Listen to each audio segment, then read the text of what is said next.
Mr. Chairman. Good morning, ladies and gentlemen. I would like to call a hearing to order and acknowledge that we're in Treaty 1 territory and the home and traditional lands of the Ojibwe, Cree, Dakota peoples, and in the national homeland of the Red River Métis. Our drinking water comes from Shoal Lake 40 First Nation in Treaty 3 territory. My name is Ron Merritt. I'll be your chairperson this morning. Introducing the panel members via Zoom is Faye Bronson, and Mr. Stu McPherson is joining us via Zoom. We have a observing panel member, Mr. Bill Moretsky, and our recording secretary is Jason Robertson. Our assessor this morning is Ryan Vanderama. I don't think we have to do anything in regards to Zoom because there is only the one applicant for the time being. So this morning we'll be hearing applications for revision of the assessment roll in accordance with the Municipal Assessment Act. The matters for which revision is requested has been described in each application, and we will limit discussions to those matters. The statements that are made at this hearing are sworn testimony, and anybody speaking to these matters must be sworn in. Please be advised that comparisons of assessments of properties are not considered evidence by market value by the Board of Revision. The board is appointed annually by City Council and is independent of it, along with the city administration. We make our decisions based on the evidence provided at the hearing and issue a written order that will be mailed to all parties as soon as possible. Please note that the board's decision in respect to application may be appealed to the Manitoba Municipal Board if the matter pertains to assessed value or classification, or to Court of King's Bench if the matter pertains to application from exemptions from taxation. Should you wish to appeal, information on how to do so will be included in the board's order. In respect to the hearing this morning, I will confirm the points of appeal with the properties to be addressed with each applicant following the swearing in. We'll then have the assessor's testimony followed by questions that the applicant may have. It'll be then the applicant's testimony followed by questions. Each party will have the opportunity to summarize if they wish. Once all evidence about the application has been brought forward, you may leave. The process will repeat for each item on the docket this morning. The session will close after all applications have been heard by the board, and we will deliberate in private and make our decisions. You will receive the order decision by registered mail as soon as possible. As information, all public hearings are live stream recorded and will be part of the public record. This morning we'll be hearing items on the docket 1, 2, 3, 5, and 6. We'll ask our secretary, Mr. Robertson, to swear in the assessor, and to we will just have the assessor sworn in. Mr. Assessor, please state your full name. Ryan Valderrama. Do you affirm that the evidence you are about to give at this hearing is the truth, the whole truth, and nothing but the truth? I do. Thank you. Mr. Robertson, I made a mistake here. We'll have Mr. Reimer come forward and have him sworn in. Mr. Reimer, please state your full name. Reimer. Do you affirm that the evidence you are about to give at this hearing is the truth, the whole truth, and nothing but the truth? I do. Thank you. You may be seated. Thank you. I think officially we have to have Mr. Vanderrama go to this property, which is 900 St. Mary's Road, and read it into the record. So, Mr. Vanderrama,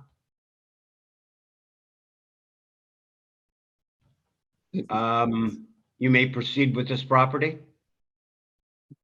Okay. Thank you, Mr. Chair. The property has a file number of 22-2685. The roll number for the property is 08002925000. The property is located at 900 St. Mary's Road. We're dealing with the roll year of 2023, using reference date of April 1st, 2021. There are two split assessments on this property. The first one has an assessed value of $1,483,000. It is classified as an other property with a liability of, and the next assessment has an assessed value of $1,073,000.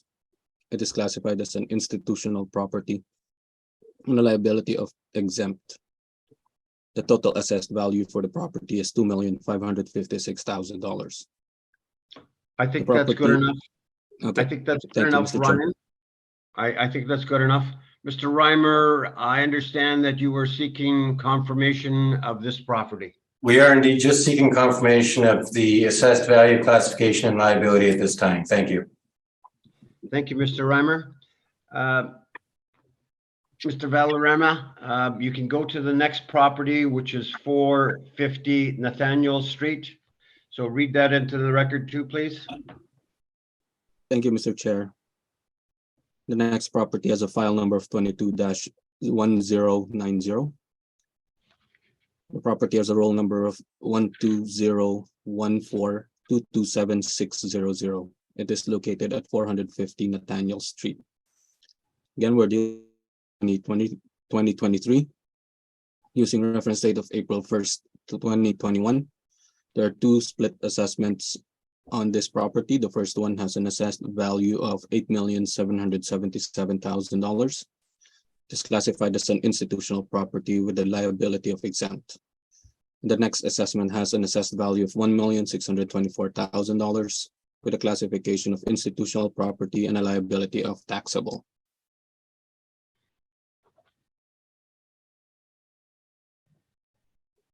And I think Mr. Chair, do you want, is No, that it, that- Mr. Chair?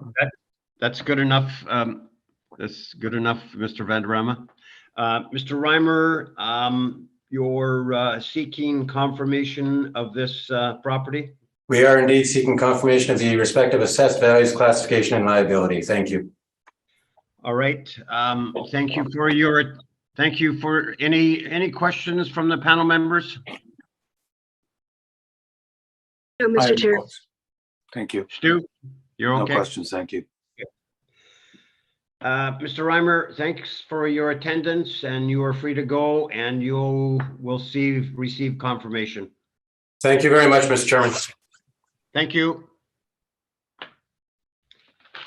All right, Mr. Valderrama, the first property that we have is 363 McGregor Street. So the floor is yours. Mr. Chairman, do we have to affirm the applicants? Yes. Sorry about that. And I believe there's also liability and classification, and the applicants would have to go first. Yeah. Okay. Thank you. Thank you. Mr. Robertson, can you affirm Mr. Newfield and swear in Mr. Mercury? Absolutely. Mr. Neufeld, please state your full name. Rocky Newfield. Do you affirm that the evidence you are about to give at this hearing is the truth, the whole truth, and nothing but the truth? I do. Thank you. Mr. Mercury, please state your full name. James Mercury. Do you affirm that the evidence you are about to give at this hearing is the truth, the whole truth, and nothing but the truth? I do. Thank you.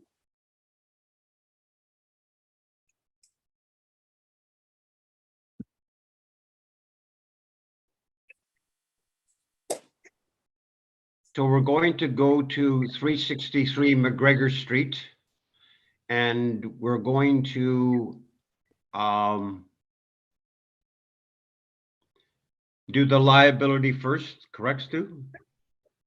Liability classification. Yeah, and classification. Do we not read this into the roll first?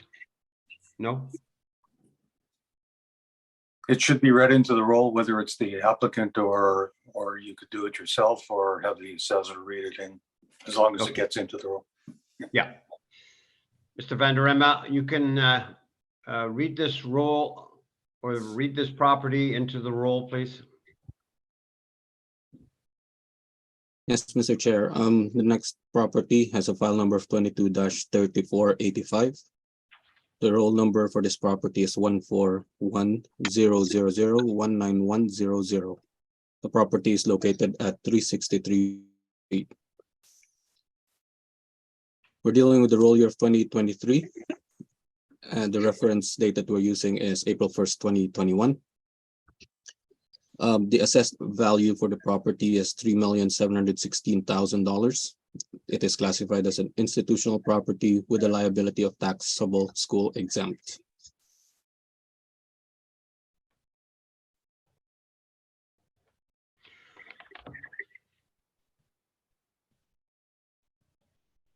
Mr. Mr. Chair, Newfield? is Yeah. that it, Mr. Chair? Yeah. I think that's good enough for the time being. Mr. Newfield, you were appealing liability, and Mr. Mercury also is representing this property and appealing liability. So it is procedure-wise, we will talk about the liability for the time being. Mr. Newfield, the floor is yours. Thank you. I'm just wondering if I could have 5 minutes to discuss a matter with Mr. Mercury in private. We can take a 5-minute or 10-minute break, whatever you want. Okay, thanks. It just, something just arose that I think is important that we review first. Mr. Robertson, you can shut us down for probably 10 minutes, if you don't mind. One moment. Mr. Chairman, we are live. All right, we'll call the hearing back to order. Mr. Newfield and Mr. Mercury, you're going to be talking about a liability, so the floor is yours, gentlemen. Yes, thank you. We had 2 documents submitted for this property. The first is marked 363 McGregor. That's the valuation portion, and there is some information regarding the classification of the site, but there are 4 users on this site, and each of these 4 users has a form of exemption in one way or another. The upper level is run by Shared Health, and its exemption is because it provides insurable services, and they are a charitable organization. They're registered as a charity. The second user, so they already have a school exemption. There's no issue there. The second user is the YMCA, who also have a school exemption. This is all in, I think it's section 22 of the Act on school exempt. No, sorry, it's 23.1. So YMCA portion has the exemption, and then the third party is called, and it's these ones I did provide something on my page 20, 19 and 20, we Chi Itata Center, and they're a charitable organization for the relief of poverty. So they again have a school tax exemption. So our issue is the 4th user on the site, which is a daycare. And the information for them is in the file marked 363 McGregor Daycare Exemption. Their charitable registration is on the first page of that document. They operate a daycare. I'm sorry, Mr. Newfield, what page are we referring to? Oh, it's the document marked 363 McGregor Daycare Exemption, and it's the first page. Mr. McPherson, if that's the in the rebuttal file, he sent it. Thank you.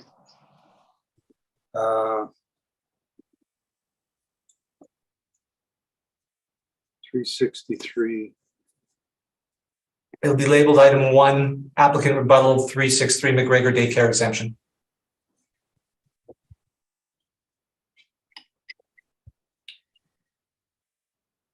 Is this Splash Childcare Inc.? That's correct.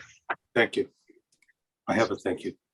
So that part of the property would be fully exempt under section 22(1)K as a nonprofit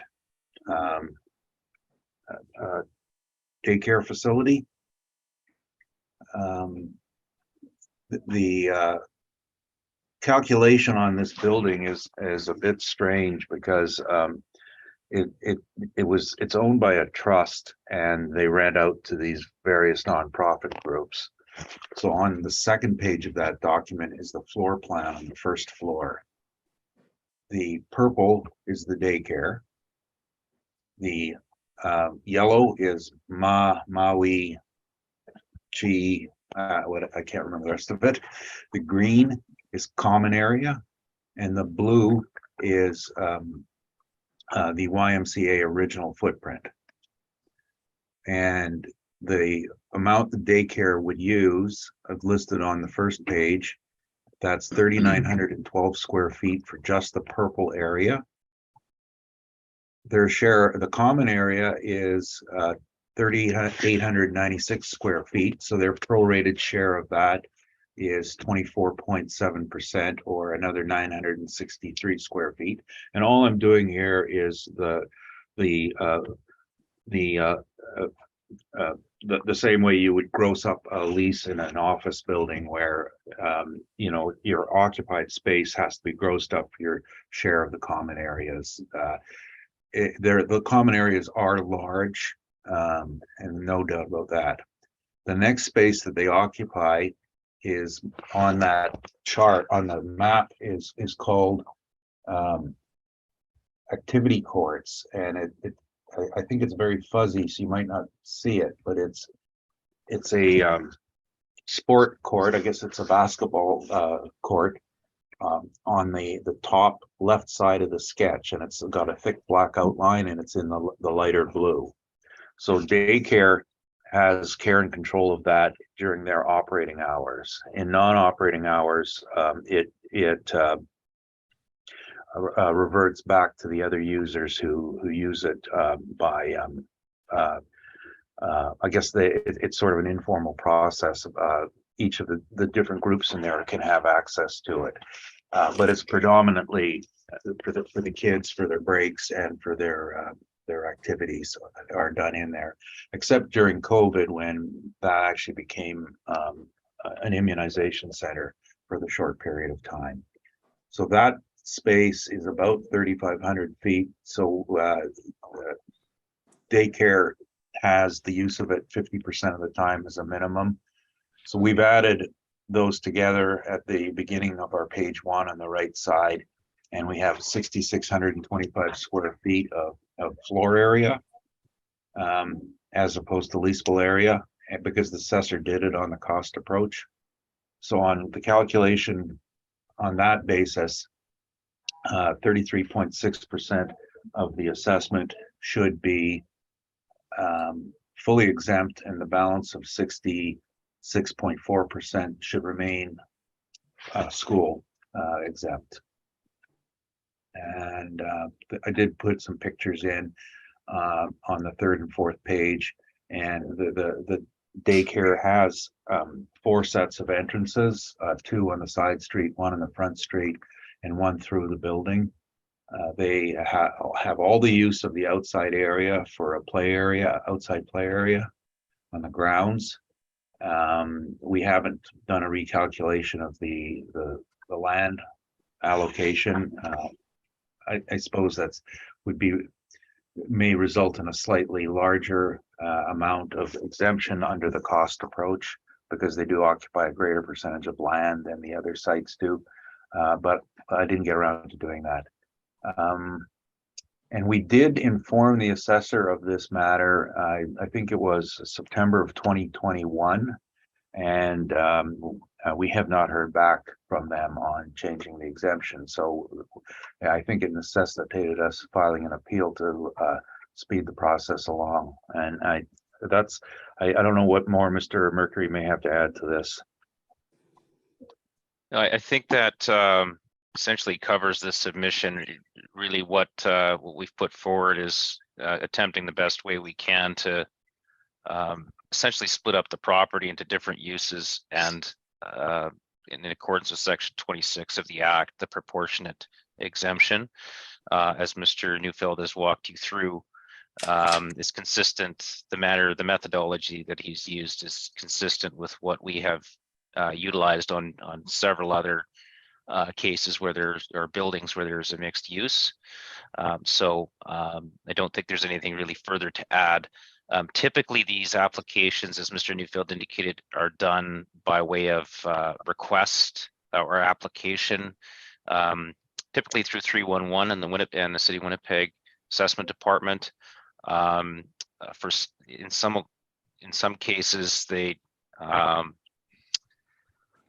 don't get dealt with promptly, and because the 2023 appeal period came in June of this year, we felt it prudent to bring this appeal forward. But in a perfect world, this would be dealt with administratively, and hopefully that can still be done after this decision is rendered. But we would like some clarity on the matter to rectify the exempt status of this building. So nothing further to add, Mr. Chairman. You. Mr. Vanderema, any questions? Yes, Mr. Chair. I would just like to ask, because I saw the email with regard to the presentation or the presentation that was read. Was it really a direct evidence or a rebuttal? Well, it's a good question. I mean, imagine we have the right to request this verbally or in writing. You know, that what we've said is sworn under oath, and if the board says it's not admissible, that's fine. Our statements are still admissible. I don't think it's a point that will change anything. And I don't think that in this particular case, we should be overly concerned about procedures when we did file this request over a year ago. And another question would be, is there any leases included or in the brief or in the evidence? You know, I can't locate them, but every site is leased. I only have my notes of it's a very interesting, complex management in place, but we have three parties to deal with. So I'd had the particulars of the leases, but I don't have the printed copies. I think I have the WHA one. I think I've sent that to you. I'm sorry. I have the WHA space lease, and I did send that in. Yeah. If I may respond, Mr. Chair.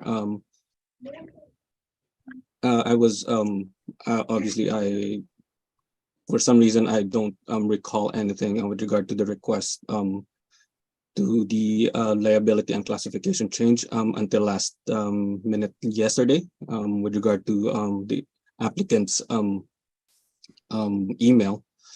And I would just like to make a comment regarding that this type of cases. I would recommend a formal application to our department, and that we go through the formal inspection of the property and going through the leases in order to verify and to confirm all of the areas and to assess the property properly, Mr. Chair. And with that comment, I would like to recommend that the board confirm the liability and the classification of this for this property, Mr. Chair. I thank you. Ms. Branson, questions? No questions, Mr. Chair. Mr. McPherson? Just a couple clarification. Mr. Neufeld, you said that there was an application for exemption, or maybe it was Mr. Mercury that mentioned there's an application for exemption made in September 2021. Was that done through 311? Yes, it was. I'm just looking for my copy of it. Okay, so you would have a tracking number with that and, Yeah, I have to, I sent a lot of stuff to 311, but I can find that. Yeah, I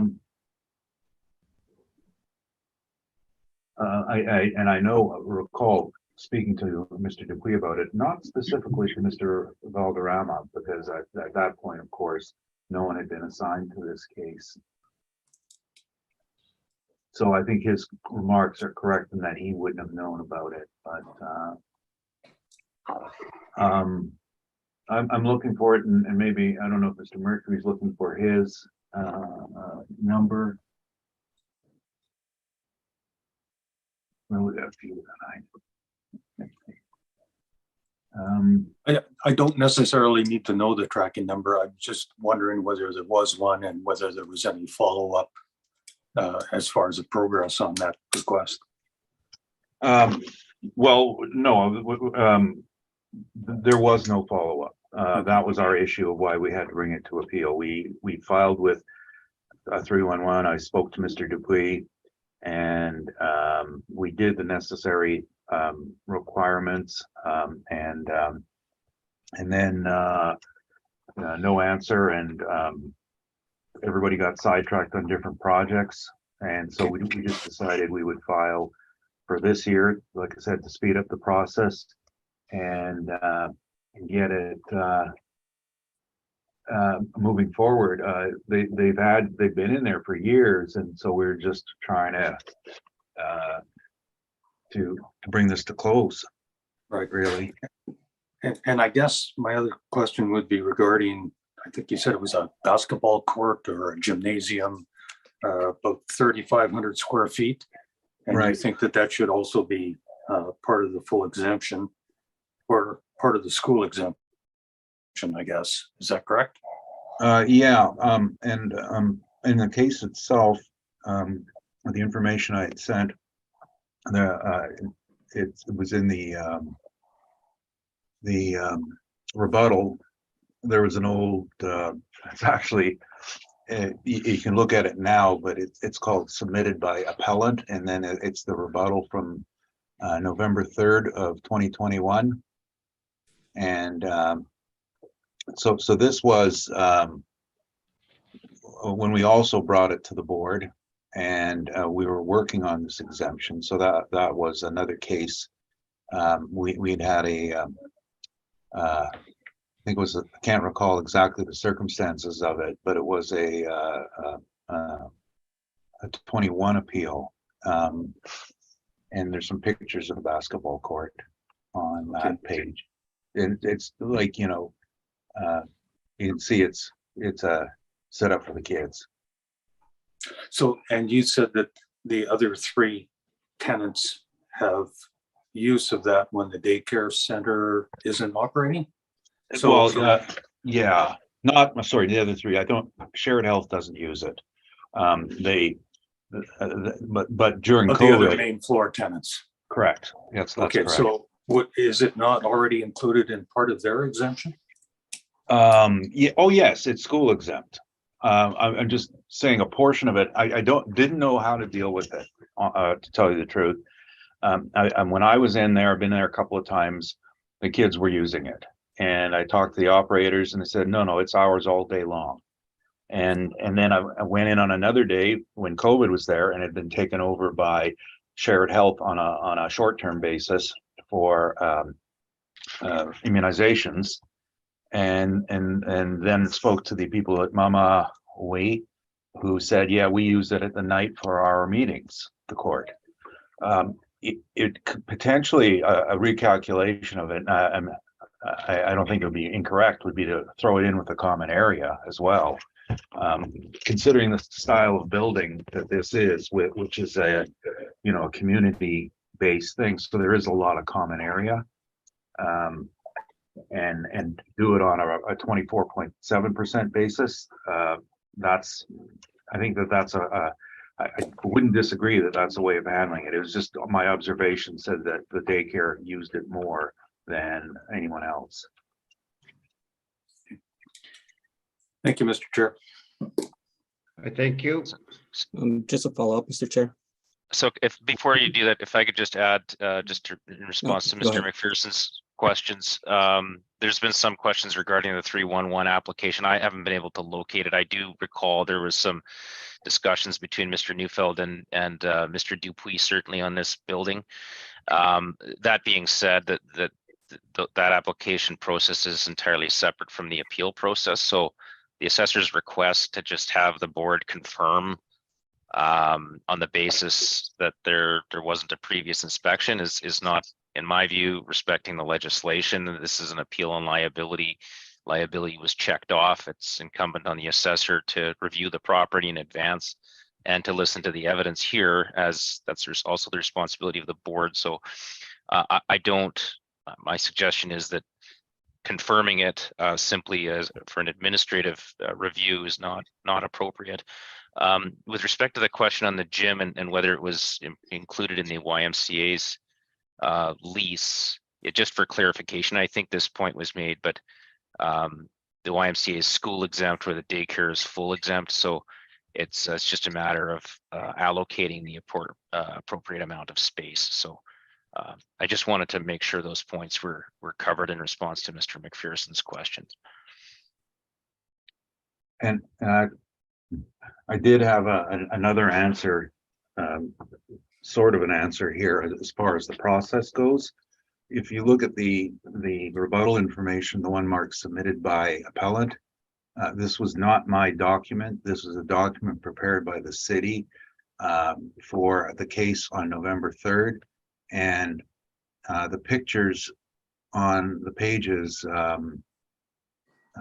it's not page number, but the 6th page forward all have date stamps on them, 11/01/21. My camera doesn't do date stamps. These are assessor pictures, assessor submission. So they have had an inspection. So I would take exception with those remarks. Just clarification, those are the assessors? Yes, yes. Thank you. Does that cover off the liability and classification angle? Just a follow-up question, Mr. Chair. Go ahead. With regard to the gym use that was brought up, was there any indication in the lease that it is being used by the daycare exclusively? No, they don't have exclusive use to it. They have priority use of it, and that is in the lease. And I was searching for it all morning. I have it somewhere. I've read it and conferred with the property manager that they have confirmed it with him that they do have first call on that space. And would you agree that the property is a recreational property? No, I think it's more like community services. YMCA is the closest they get to recreation, and the rest of the uses are community services, health, relief for poor, and daycare.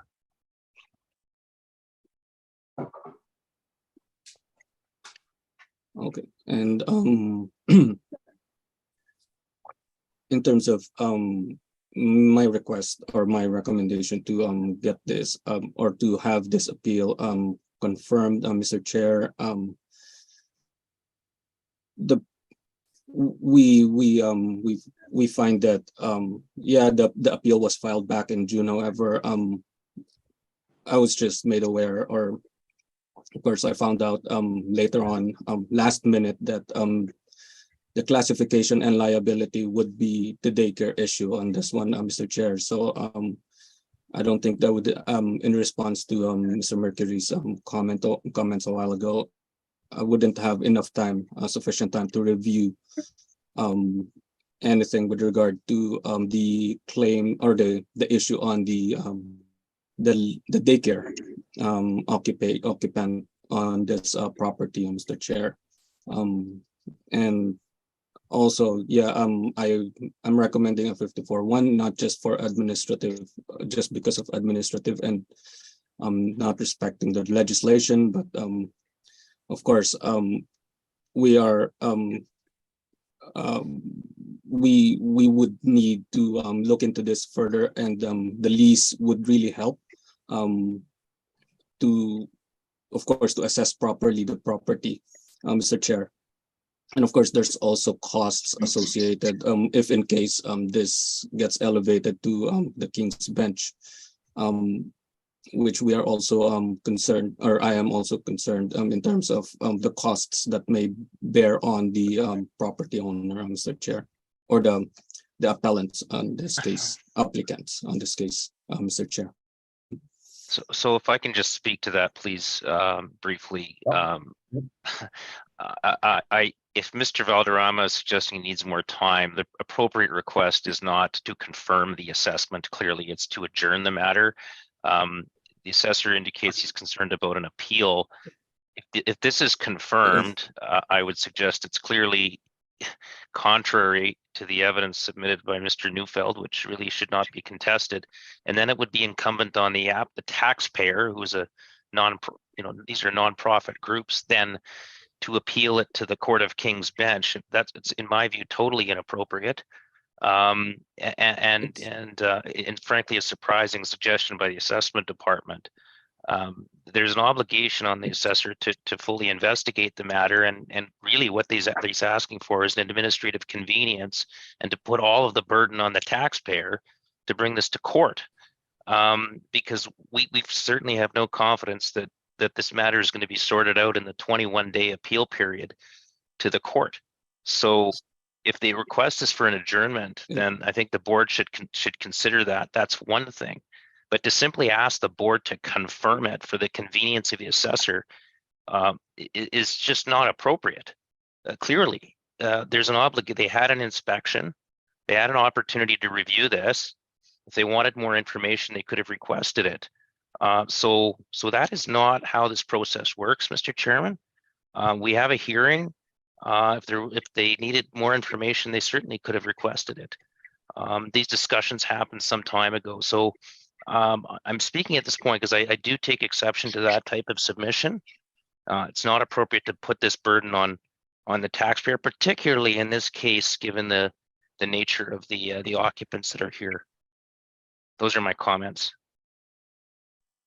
I thank you. Procedure-wise, I think if you're in agreement, Mr. Neufeld, we will have the assessor go through their presentation in regards to quantum, and then we will deal with yours, and then deal with the rebuttal after that. Is that okay? Yes. All right. Mr. Valderrama, take us through this property of 363 McGregor Street.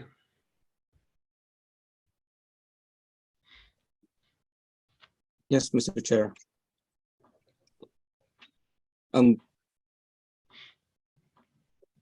With regard to the comment, yeah, I do agree. It's not that it is for convenience, Mr. Chair. Sorry, if that's what's being what do you call this, being portrayed here, or it's just that we are recognizing the fact that there is a daycare too. However, we would need those information and the lease information. Okay, Mr. Valderrama, take us through this property. With regard to that a little further, and it's leave the matter appropriate. Leave the matter with the board. Thank you. Okay, thank you, Mr. Chair. Sorry about that. Okay. Okay, if I may go through the assessment on the valuation side, Mr. Chair. Yes. So the property is, as mentioned, located at 363 McGregor Street. The roll number again is 14100019100. Again, the assessed value is $3,716,000 as of the reference date of April 1st. And that is the assessed value for 2023. The classification is an institutional property with the liability of taxable school exemption. The property is a recreational multi-use with single story and 2 sections, has an effective year built of 2009, has a masonry bearing walls with an average wall height of between 13 to 24 feet. It is zoned as a C1 or commercial neighborhood, has a land area of 22,788 square feet, a planned area of 19,719 square feet, and a gross floor area of 25,572 square feet. The next page has the photo of the subject property. And then on the next page, page 3, is a cost valuation summary. Our replacement cost new for this building in $852,325. It has an accrued depreciation of $539,325. Therefore, the depreciated cost of the building is $3,313,000. The land value is $403,000. The total value is $3,716,000. On page 4 is a cost building section. There are 2 building sections on this property as indicated on this page. Both have overall depreciation rate of about 14%. And on the next page, page 5, I do have, excuse me, land sale comparables. The first one is located at 2430 Main Street. It was sold on June 21, 2011. It was sold for about $11.73 per square foot. The second comparable land sale is located at 1817 Corridon Avenue. It was sold on November 6, 2015, and for about $52.06. The next sale is located at 2095 Corridon Avenue. It was sold on February 4th, 2016. It was sold for about $78 per square foot. And last comparable land sale, again, it's on 2430 Main Street. It was sold on December 31st, 2015 for about $24.90 per square foot. On the next page are the land valuation and class and liability allocation for the subject property, the building, and the land and building summary. For the land valuation, the land assessment is about $17.68 per square foot, giving it a land value of $403,000, given the net area of 22,788 square feet. On the next page is the zoning. It is zoned as C1. And some details of the zoning bylaw on the next few pages. And on page 12 is the beginning of the 2023 cost report for the subject property up to page 13. And that's my presentation on the valuation side, Mr. Chair. I thank you. Mr. Neufeld, questions?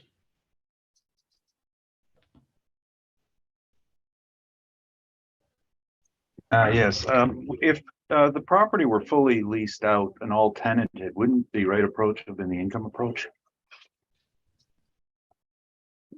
This type of property do not typically sell in the open market that much. So I would, it is in our opinion that it is valued under cost methodology, Mr. Chair. But that really wasn't my question, but I just asked if it were fully leased. Isn't any building better done on the income? again, the methodology may differ. Your methodology might differ from my methodology. That's what, and I'm saying why, or the reasoning why it was valued under cost, Mr. Chair. And other than that, I'm not sure how to answer your question, Mr. Neufeld. Okay. That's my only question. Thank you. Branson, questions of the, No questions, Mr. Chair. thank you. Mr. McPherson, Maybe an observation rather than a question, the land comparables. I'm making the assumption that there were no larger land sales in the immediate area of the subject property. Is that why these other ones were chosen? None of them are in the immediate question? proximity, are they? Immediate none, no. But these were the best that you could find? For C1 commercial neighborhood, I'm trying to look for a land area of 22,788 as a comparable, Mr. Chair. With the C1 zoning as well, Mr. Chair. Okay, I thank you. Thank you. I thank you. Mr. Newfield, your presentation. Thank you. Essentially, we're on a different page altogether. The site is fully tenanted, and the median, or sorry, the weighted average rent, or the actual rent, is as indicated on our page 1, averaging about $13 a foot. I didn't have the original lease breakdowns. As far as I recall, we had paper copies, and we moved our offices in June. And somewhere there in the files, we relied on last year's calculation, and the numbers hadn't changed. So yes, our report is skimpy. The WHA on the upper floor is at $18, and the spaces below range between $8 and $11, and that's why we put the rate we have. As far as vacancy, we're just looking at the closest to this is probably office use on it, the area that it's in. We looked at the office from the Johnson report, the office numbers, and also looked at the medical numbers, which are have a very low sample size in the Johnson report, applying a rate of 7.2%. Calculation of shortfall is actually, it would be lower than a typical office because it is all school exempt. So the tax load is less. However, as vacant, it probably wouldn't be exempt. So that number might be incorrect. It might be higher. Our NOI then is 206,000, and we've capped it at 8%. And in that respect, that's where we come into the differences in what the assessor was talking about, this type of property being unique, and it really isn't. There's no single piece in this office, or sorry, in this building that is unique. There are lots of gyms around. We ourselves, we have represented 5 or 6 fitness facilities. That's exactly what it is. Lots of medical offices around. You hear them all the time. Lots of community offices around. Lots of daycare around. All of these are common property types. The amalgamation into one building is a little bit different, and you do inherit the weaknesses of all of them rather than the strengths of all of them. The only one with strength, of course, is the covenant from the WHA. The other covenants are not that great. Local users, that's about, and you can see that when we looked at the cap rates, looking at an optimal of 6%, and we've adjusted it to 8% on the basis of those issues, and that comes to a value of $2,585,000, which we're asking for a a ratio of 33.6% as being fully exempt, and I didn't have those numbers for you, but I should probably have them. So 2585 at the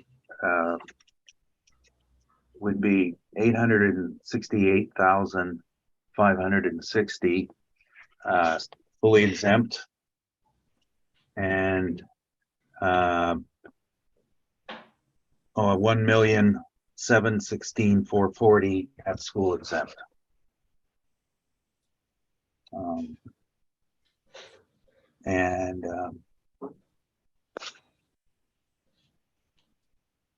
That's all I had.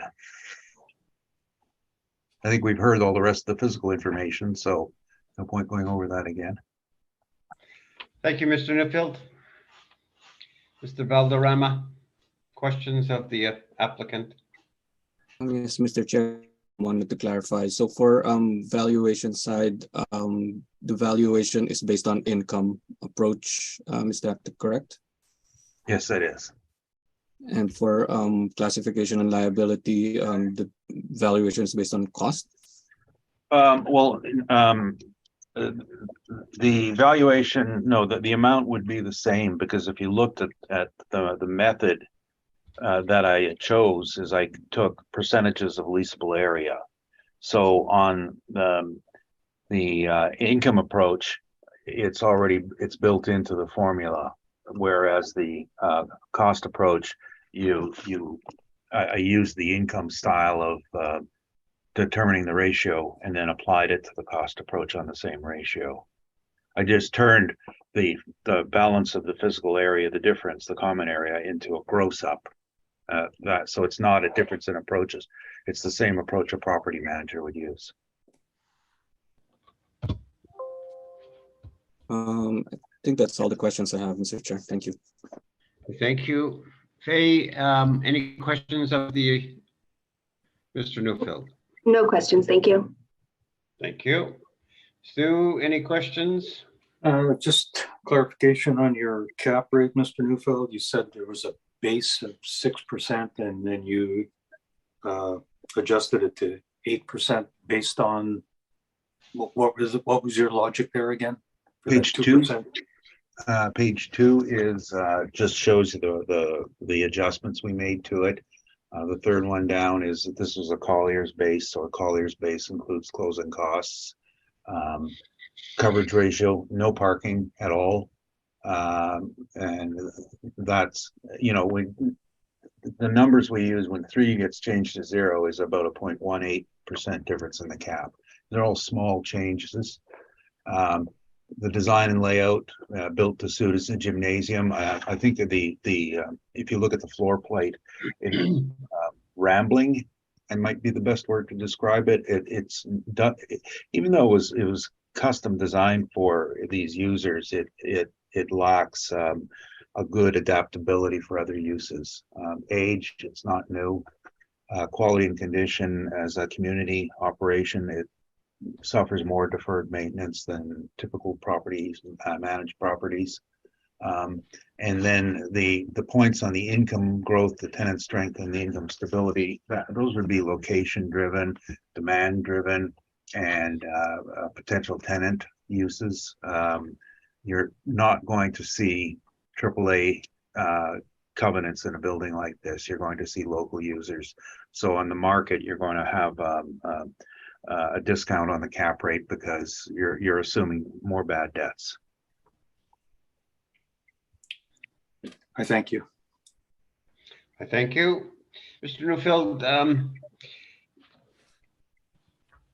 you've done a income approach for the subject property.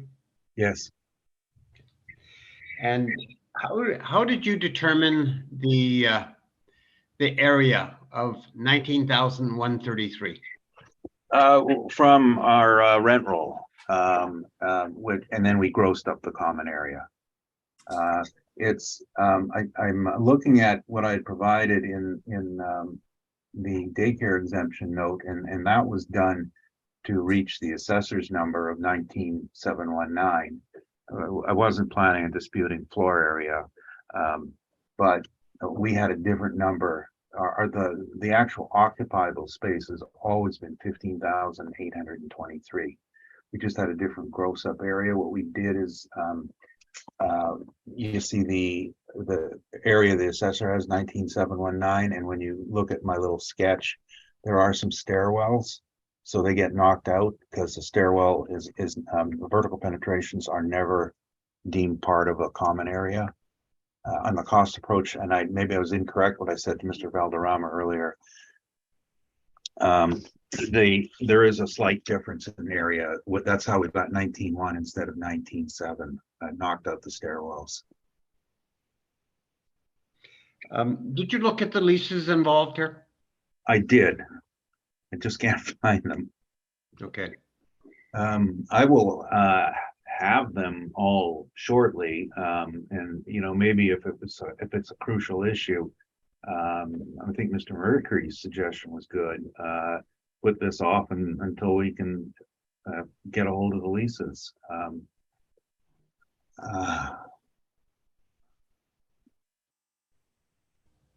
I have two people looking for them right now somewhere. All right. I thank you. Either party wants submission? Well, just a quick follow-up with regard to the cap rate 8%, Mr. Chair. Just wanted to confirm, Mr. Neufeld, the 8% cap rate, is it based on some sales of similar properties? For the last 2 years before the reference, their sales were very, very sparse. There were a few owner-occupied sites sold, virtually no cap rate sales. What you're seeing in all markets is what we showed on our page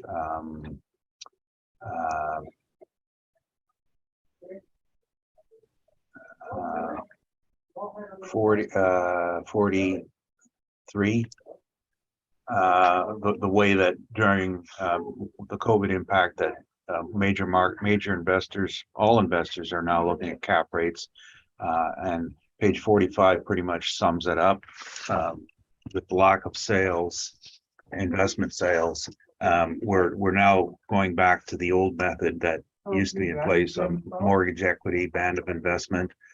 Looking at the spread between interest rates and bond yields and anticipated rates of return. The concept being is the income must be able to support the mortgage and make a return on equity. This was the system style of capitalization that was originally in place in the appraisal community until direct capitalization began to pick up more interest in about the 70s. So this isn't a new method. This is returning to the roots of the income approach. And actually, there's a lot of good qualities about it because it has its roots in something real, the bank rate, whereas direct capitalization, you're sometimes chasing sales that have influences in them that they don't know and aren't reliable unless you know all the details of the sale. Is that a good enough answer? Is it too long-winded?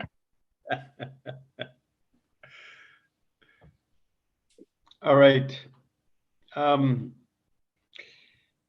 Neufeld, how about dealing with your rebuttal?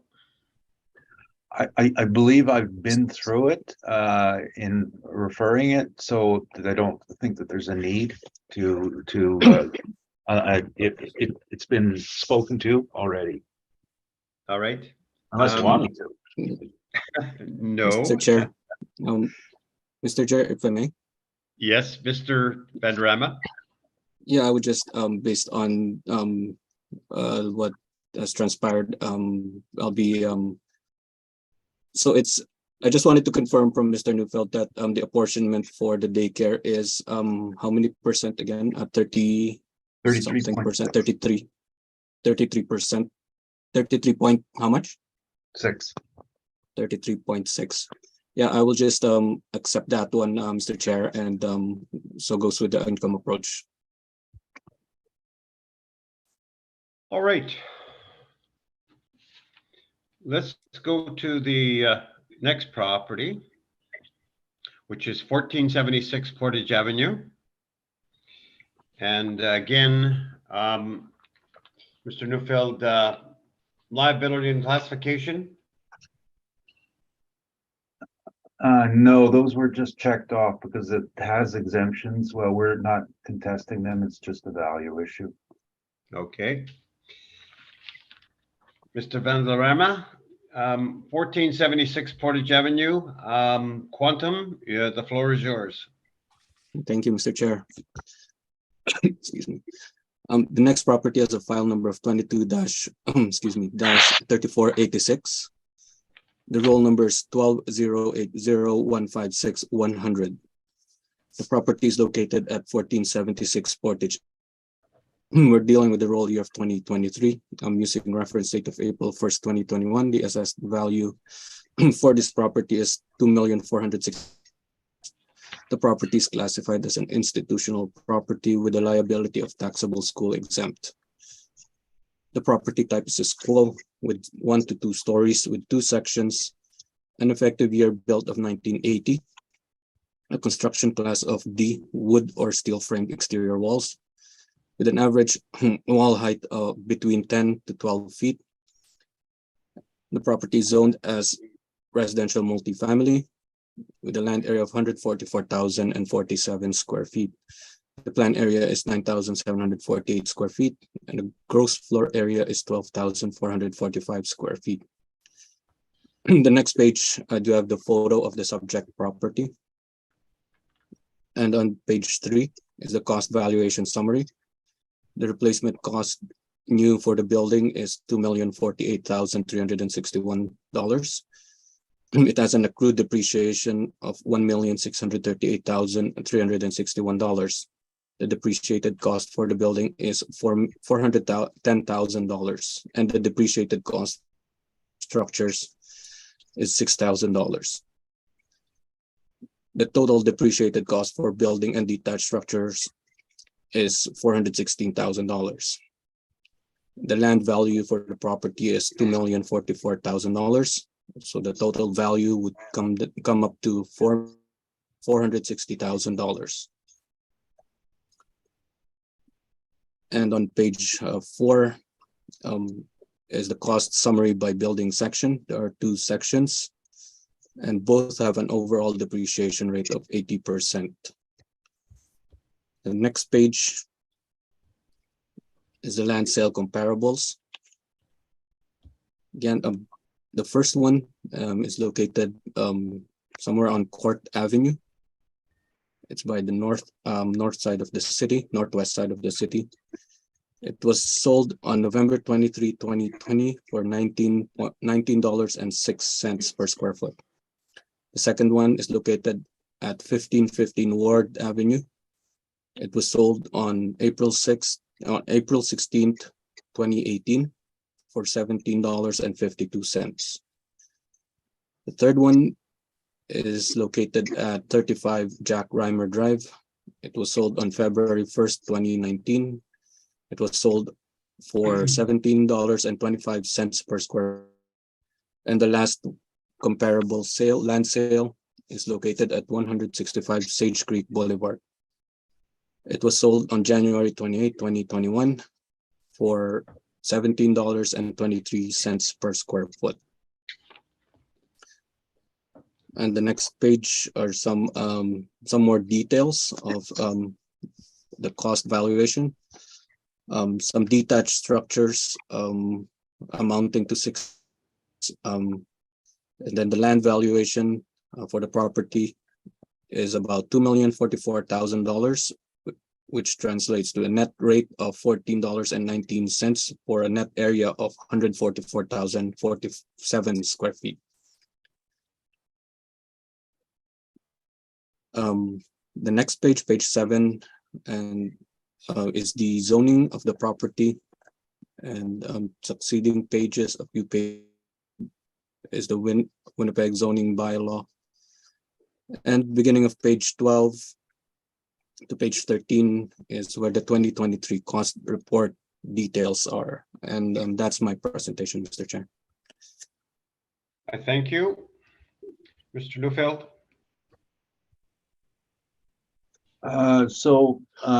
Same question I asked earlier. When a property has a lease in place, wouldn't it be prudent to use the income approach?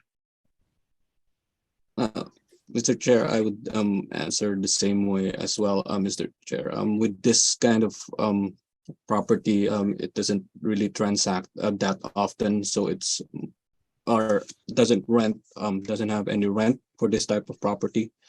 So as this is considered as a school, so it's difficult to get the market rents for a rented school, Mr. Chair, and that's why the cost methodology is used for this type of property, Mr. Chair. Instead of an income valuation method. Now, on page 12, you call this replacement cost, is that correct? Page 12. Yes, this is a replacement cost. But yet you use two sections. Is that correct? That's correct. That's correct. Well, a replacement cost is, you can confirm that it is to replace the property with one of the same utility, is it not? Yes, that's correct. Would it be rebuilt the same way?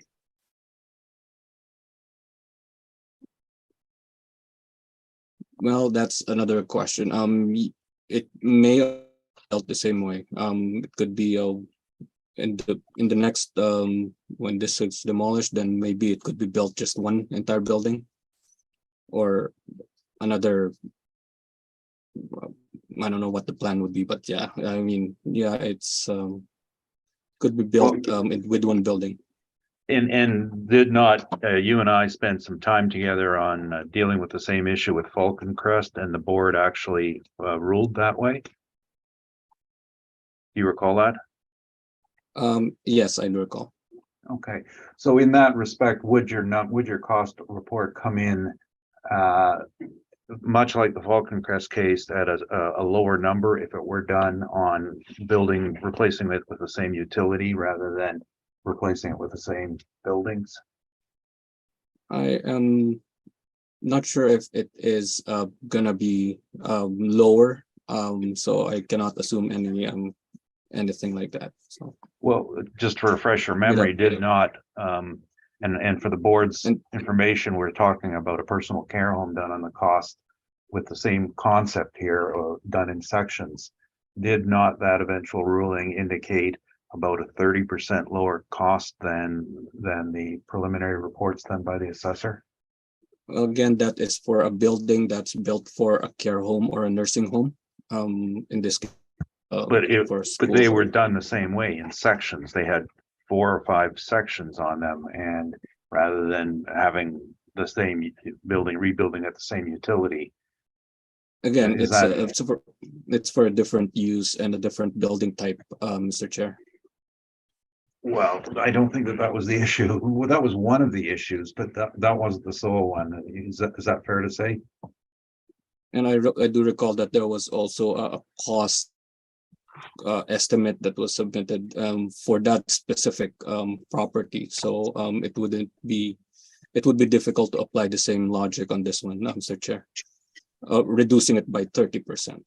Now, in the case of this land, I think everyone's well aware where this is situated in the loop that goes from Portage Avenue to Polo Park. Is it fair to say that the access is poor? I couldn't say the access is poor because it has an access to Portage Avenue. I'm not sure what's the poor in access on that one. Well, getting isn't the access all from the ramp that's in place onto Portage?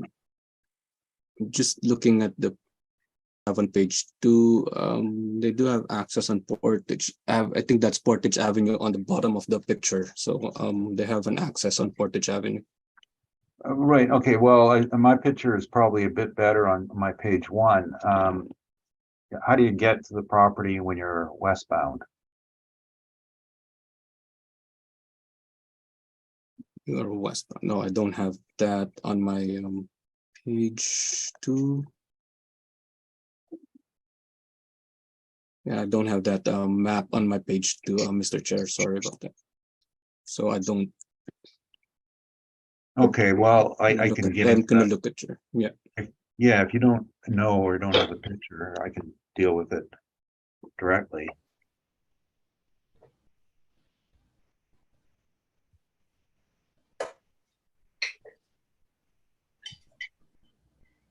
Okay, in regard to the configuration, the subject is irregular, correct?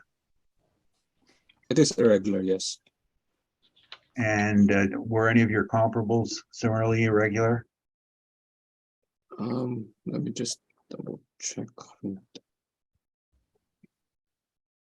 Oh, I don't have the map or the pictures, aerial photos for them, so I wouldn't be sure if they are irregular or regular, Mr. Chair.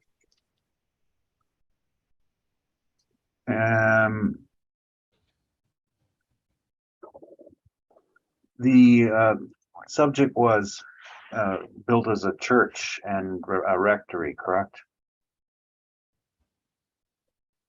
I'm sure of the history of this building, Mr. Chair. So all I know is based on the cost report they have, yeah, it looks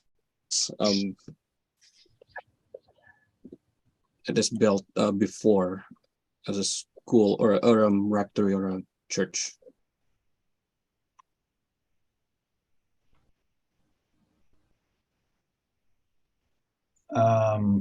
So your cost approach dealt with it as what style of building? Sorry, I just lost the page on there. That was 12. Church, Page 12. dormitory. Yes. Okay. And do you know what it's in use for today? I believe it was coded as a school, so I'm not certain what exactly level of school is in there. All right, those are my questions. I thank you. Faye, questions? Mr. Valderrama, you've included section 16 from the Municipal Assessment Act, pages 14 and 15. Is there any reason for this? Did you not get the mailer back? No, we just all normally include this these excerpts, Okay. Madam, with regard to our briefs. Okay, no other questions. I thank you. Thank you. Mr. McPherson? So this property is on the south side of Portage, is that correct? South side of Portage. I'm just check the picture. Just see. I believe it's more on. Yes, it is. The south side of Portage. Yes, that's correct. And it's coded as a PIISC school, but it's owned by WRHA. So has it been inspected recently? Do you know what the purpose of this property is? Not by myself. I'm not sure if it was inspected recently, but I'm You don't pretty have sure any I haven't notes as inspected to- it. I haven't inspected it. No. And I noticed that on page 3, you've listed a sale of the subject property in 2016 for $2,175,000. Was that Yes, a that's correct. bona fide sale? As far as you know, did you receive a sales mailer with information on that property? Didn't have the time to look into the sales mailer for this. I believe this was coded as a bona fide sale, Mr. Chair. Okay, I thank you, Mr. Chair. Thank you. I thank you.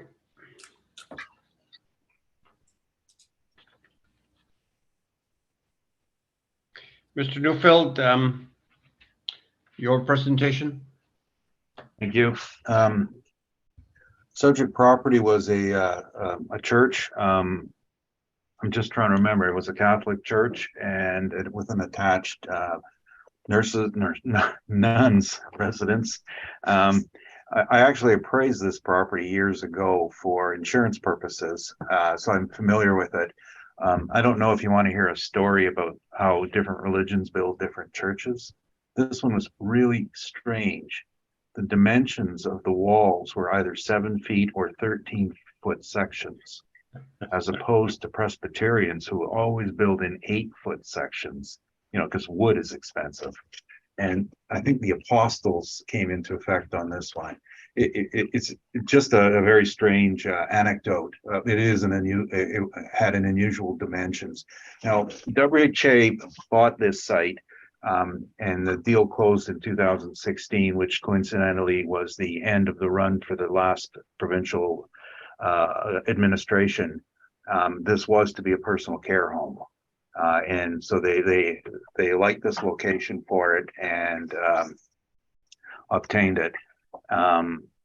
Subsequent to that, there was a change in government, funding changed, and no new projects were began after that. So they managed to lease the property to the Royal Conservatory of Music. Now the paid lease is very slow, and the reason it's low is because it's on a whole what do they call it? It's a cancellation style lease where they can terminate them at any point with adequate notice in case it becomes viable for a new healthcare project. It's actually in the neighborhood of $3 or $4 a foot, but it does prove that the site's rentable. That's the key. Even an old church can be rented. And we put a rent of overall on all the property at $13. We have a different floor area, and what we are doing is disregarding the link between the properties, because that's not a rentable space. And I'm just trying to see if there's a real good picture of the linkage here. I think the assessor has a better overhead view than we do. It's a foyer, not rentable. So that's our difference in our area he's at 12.4 and we're at 11.6. So we just measured it manually. I think it's 13 by, that's a joke. The rent we chose was $13, and we have a number of rents on page 3: office, downtown office, suburban office.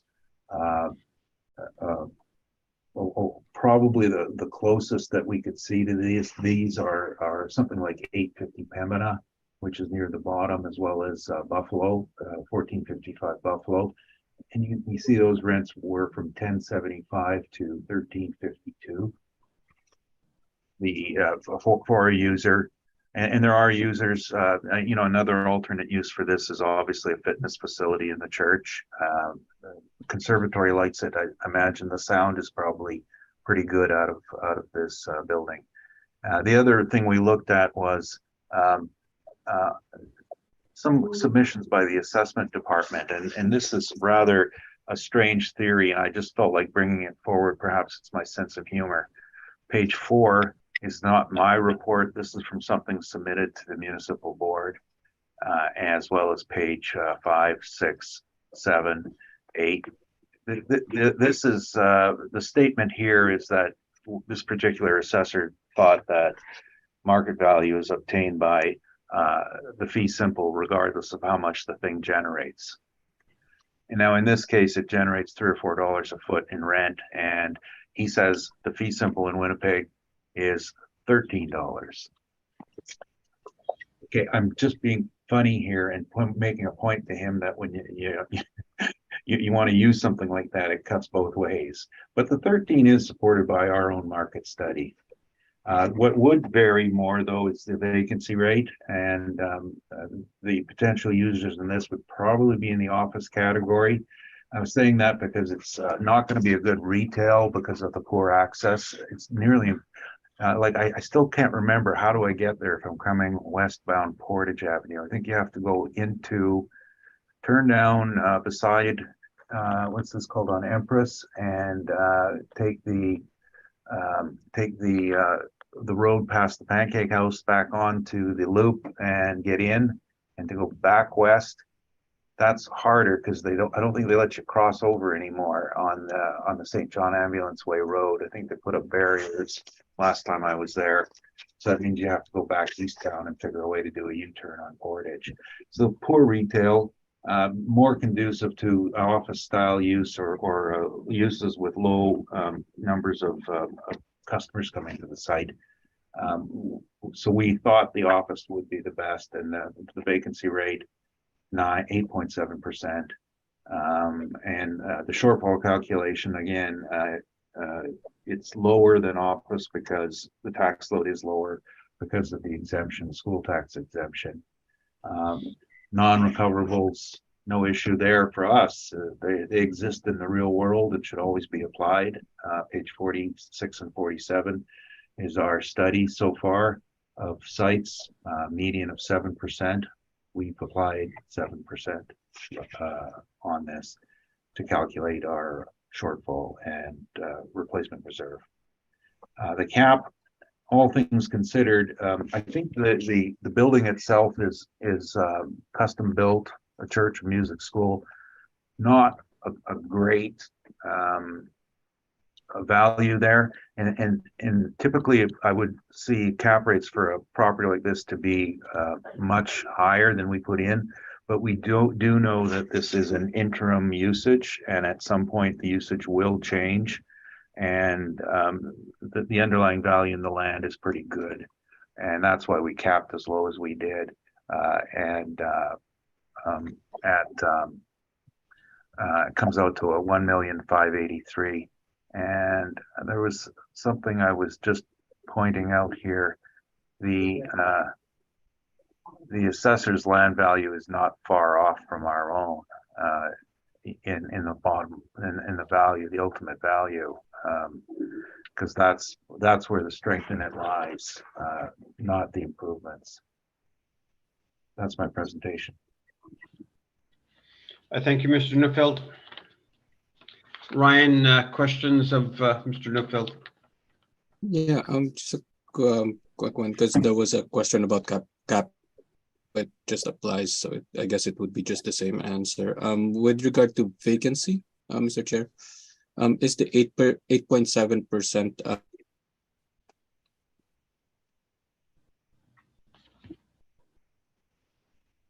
Sorry, maybe I think you might have clipped off the end of your question. Didn't catch it No, all. sorry. Is it an actual vacancy, the 8.7%? No, page 13, our source material is the Johnson report. This based on market. Yeah, that's correct. That's all the questions I have, Mr. Chair. I thank you. Ms. Branson? No questions, thank you. Thank you. Mr. McPherson?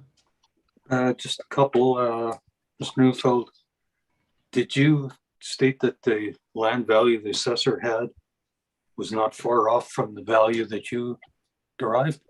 Well, that's correct. His land value was, I believe, 2 million and Right. 2,044,000. right. But And that's like $500,000 difference than yours. not half. It's Yeah. Pretty close. It's 460 off ours, but no. The point I'm making there is that it's a much closer number, and I think that if he had scrutinized his sales to find ones with poor access and in a regular shape, that his number would have come down. Just my opinion.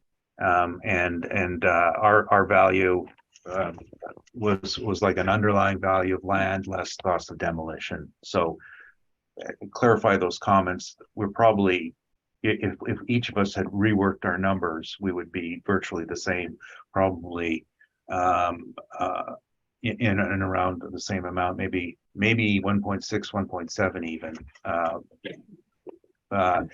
That's really the way you would look at this as a long-term project is the built-in value is land less cost of demolition. Okay, and correct me if I'm wrong, but did you state that you did an appraisal for this particular property? Yeah, an insurance appraisal. Or Okay, insurance so it appraisal. wasn't for the sale itself? No, never involved with that. Okay, so you're not aware of this sale, you didn't look into that at all, or? I spoke to the capital planning when they did it, and it was they had at that time directives from the then in power administration that we're going to be looking at some new sites, go get some properties. So it's a public administration making a decision in my mind that never equals market value, but it's out there. Okay, and finally on your page 12, mint massage therapy and fresh start empowerment, are those sublets from the Winnipeg Conservatory of Music? I don't know what those are. That was just came up as a Google search here. I should ask Bram. I should ask the unnamed person who did this. They might be on site.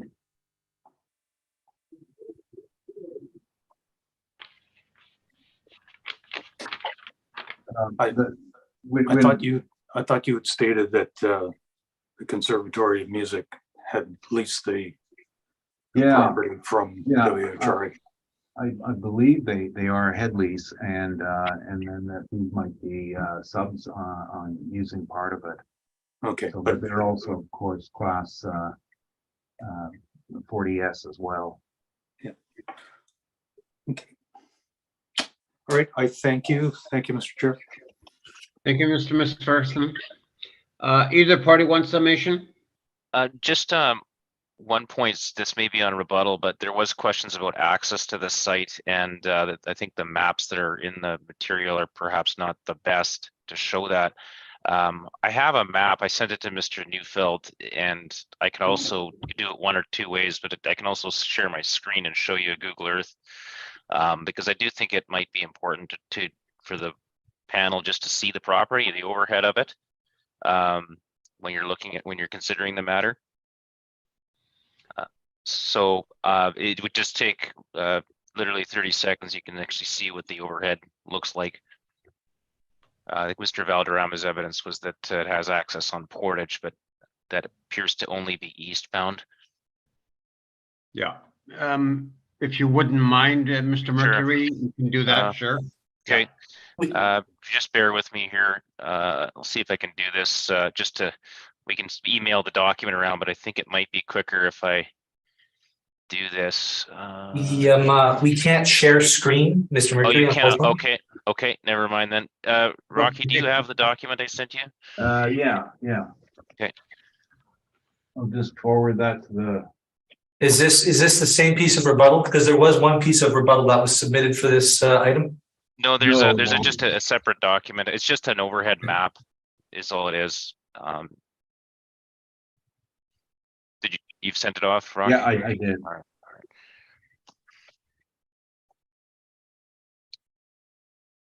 Mr. Chairman, I would, if it's all right, rather than waste the dead time, we should recess while we wait for the email. That is fine. We'll take probably 5 or 10 minutes, whatever you want. Let's Shouldn't take 10. be more than 2 to 3. Okay, let's do 10. So we'll reconvene at 10:52. Okay.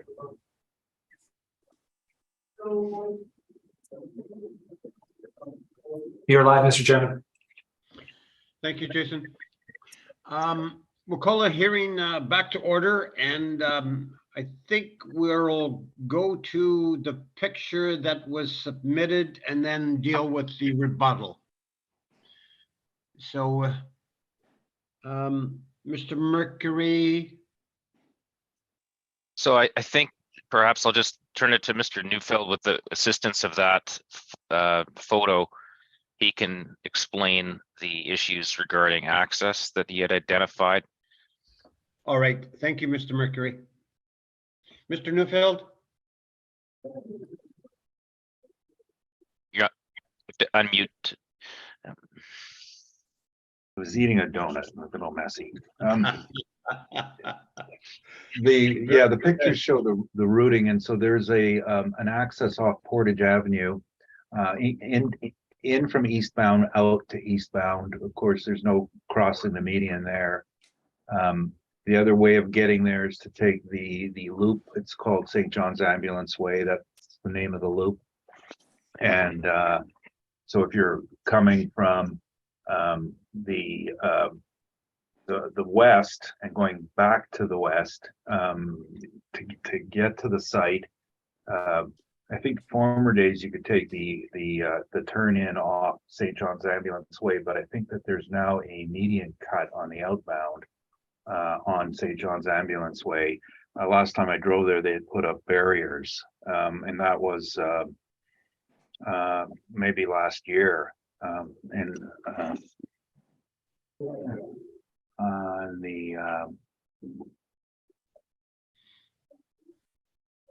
Sorry, I just want to check the site here on Google Street View, because I guess there were a few. Yes, I see it right here. The median starts just past the St. John Ambulance Building and continues all around.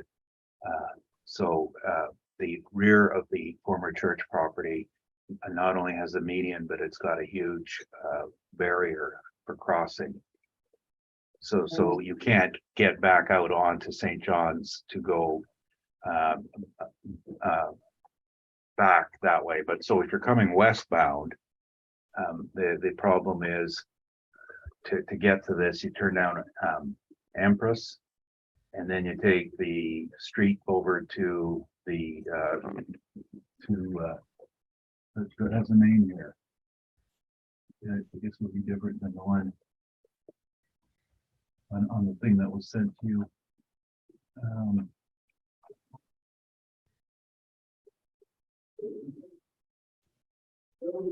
It's Empress East, and then in Empress East, and you turn all the way around, and you go to St. John's Ambulance Way, and you come back onto Portage Avenue, and you go into the site. So exit westbound, you exit eastbound, you go down Portage Avenue east to some point, probably in front of St. Gary's. I think that there's a U-turn possible to get back the other way. And traffic here is usually pretty bad. So this is not a good site for most uses. This is a site that would be more interest to a low traffic volume operation rather than anything retail.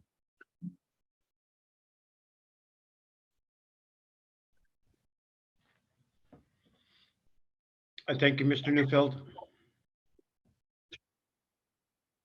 And I do have the answers to the two questions asked earlier. I was busy getting my donut, but I also had a chance to research them. In our workup on page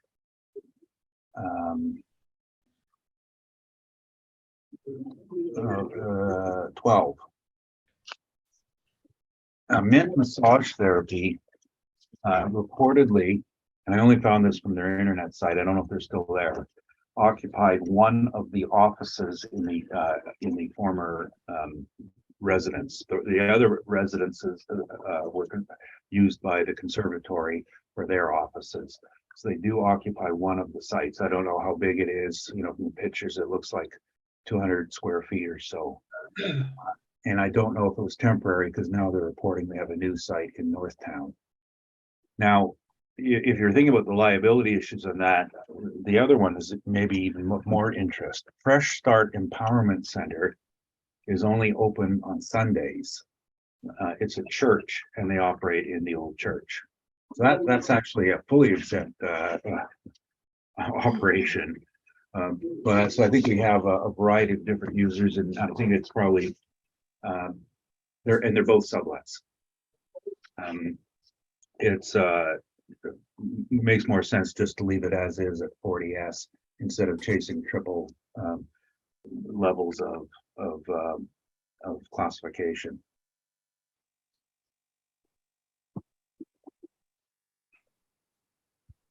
Thank you, Mr. Newfield.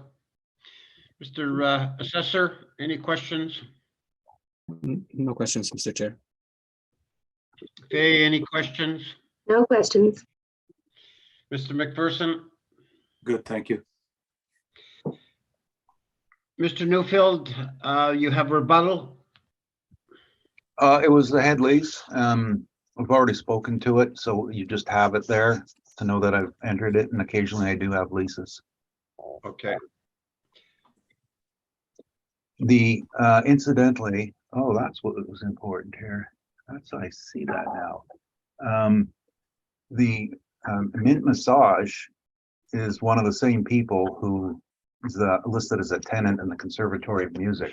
So I suppose that's the relationship on the sublet.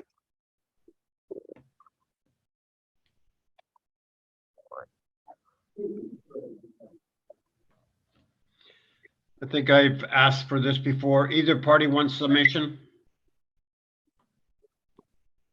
I have none, Mr. Chair. Yeah, just briefly, I'm just get back to my comments earlier about, I mean, the ultimate value of this lies in the land. And when I said the assessor's number wasn't far off, that was not just made off the cuff.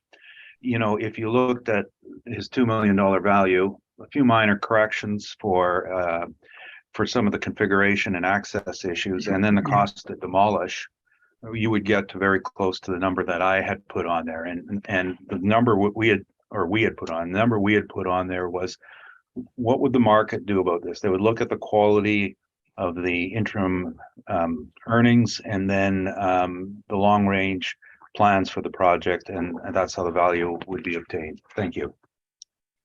I thank you. We'll go to the last one on the docket, which is 2200 Grant. Were there any liability issues here, Mr. Newfield, at all? Or anything? None, it's just the value of the taxed land, period. All right. Okay. Mr. Vanderama, whenever you're ready, you can take us through this property, please. Mr. Chairperson, the applicant has checked off liability and classification. Okay. Mr. Newfield, you will probably withdraw that. That's correct. Okay. Thank you, Mr. Secretary. Mr. Vanderama. Thank you, Mr. Chair. The next property has a file number of 22-2712. It has a roll number of 10006447100. The property is located at 2200 Grant Avenue. We're dealing with the roll year of 2023. I'm using reference date of April 1st, 2021. The property has split assessments. The first assessment has an assessed $1,838,000. It is classified as an institutional property with an exempt liability. The next assessment has an $1,715,000. It is classified as an institutional property with a liability of taxable.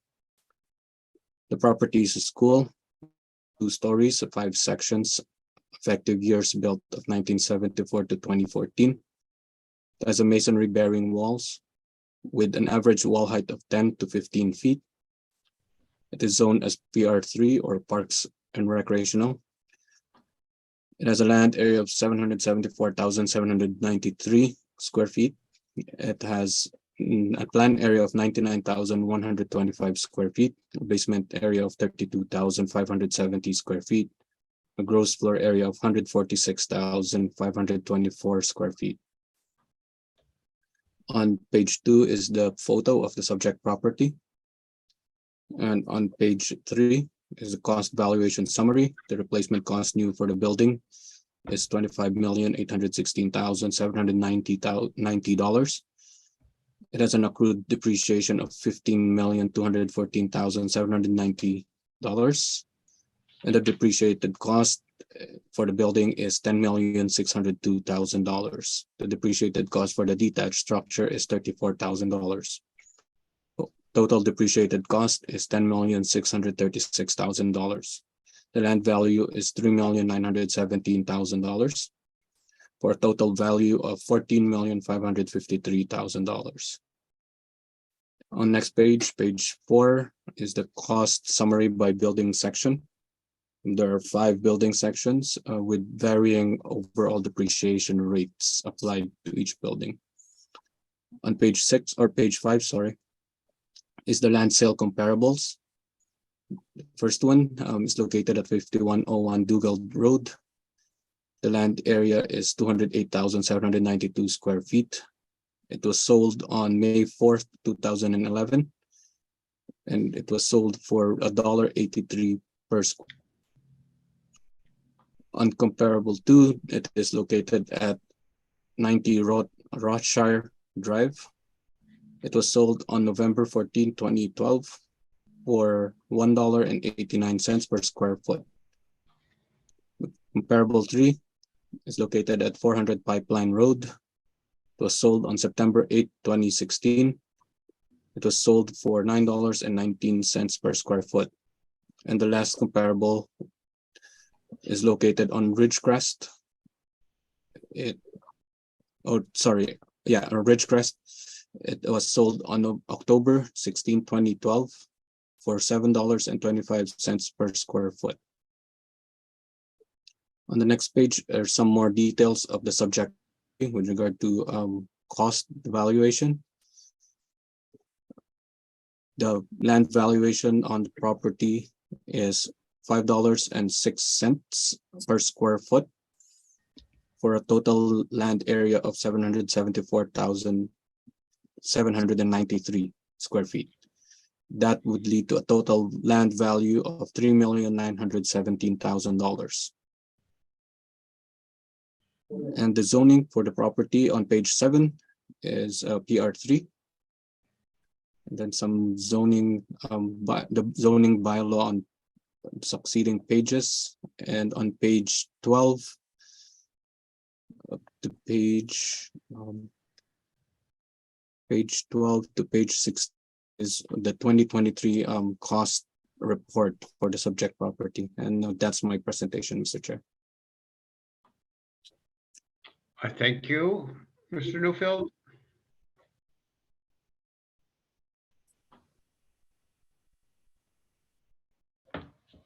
Mr. Neufeld, you are muted. Yeah, I always know that. I just can't always find the button. The land that we're talking about here that you have assessed at $1,715,000, is it in any specific area? Mr. Chair, the land value that's taxable is not in anywhere. It's not specifically in some sections or some area in the picture on page 2, on my page 2. It is the area over and above the statutory or what's stated in the legislation for schools, Mr. Chair. Okay, so and I'm asking that just so we understand it, and I you don't have a land sketch in here, so if it's okay, maybe if I'd ask you just to look at the sketch we had produced on our page 12, then to confirm that it's PR3 land where the school buildings are located on, and then RR5 to the south of it. And there are 2 titles, and do you have the breakdown of how much PR3 and how much RR5 there was? I don't have a breakdown, Mr. Chair. It's just the assessment on the land valuation that's taxable is what's over and beyond what legislation indicated as 4.047 hectares. Okay, so that's my question then. So it's not, you don't, the total that is, what's the total area dimensions of the taxable land then? Is that listed somewhere? Page? Yes, I'll just 6? refer you to it. On page 6, yes, there's the 40T and the 40E for land valuation. Okay, and the, so 339,000 square feet is then taxable, and it could be PR3 or RR5. Is that how you have it categorized? It doesn't differentiate based on those two categories.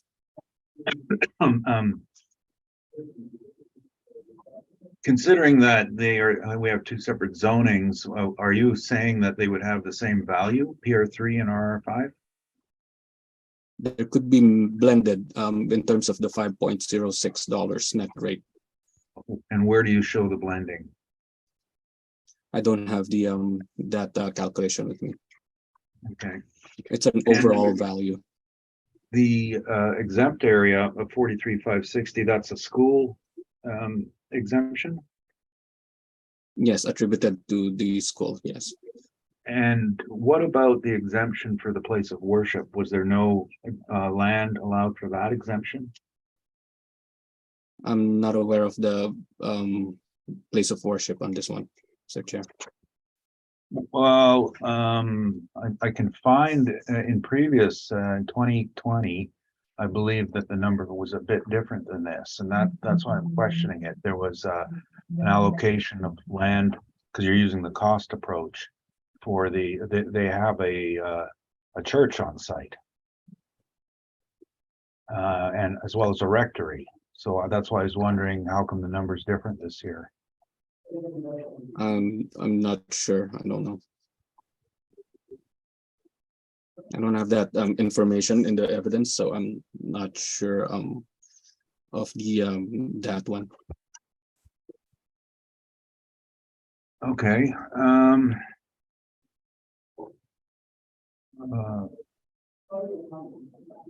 Sorry, I just dropped something here on my screen.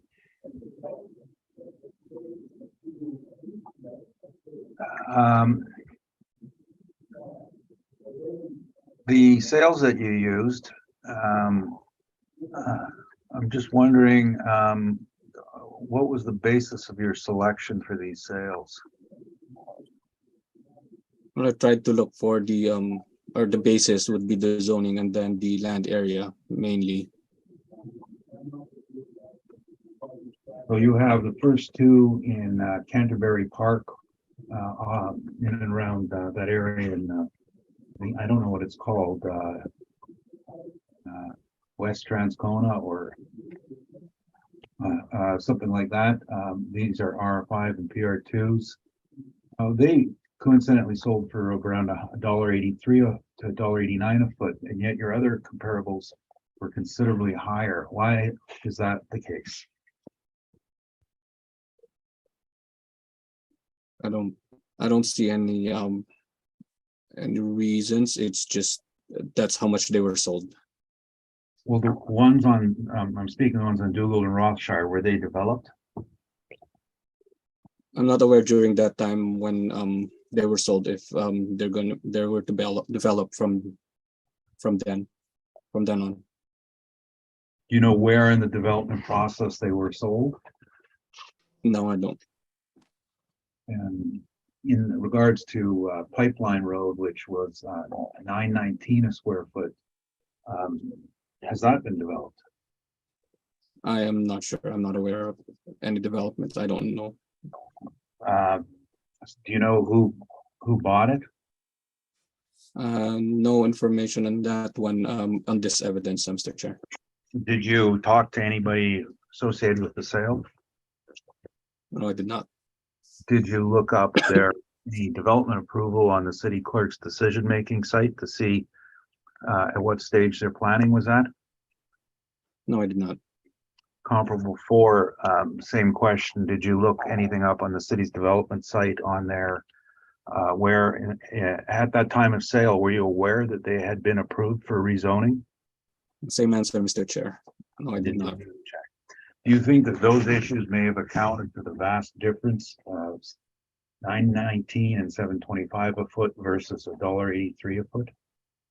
Without verifying any information, no, I'm not able to verify that.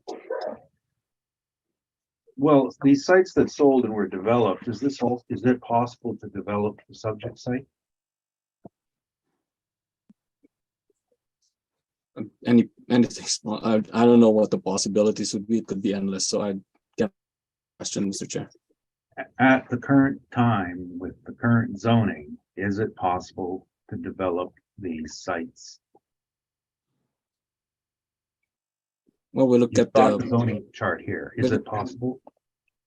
we'll look at the property as it is. So whatever the possibilities are, maybe I'm not sure what the developers might look at into this type of or the subject property, Mr. Chair. Well, page 8,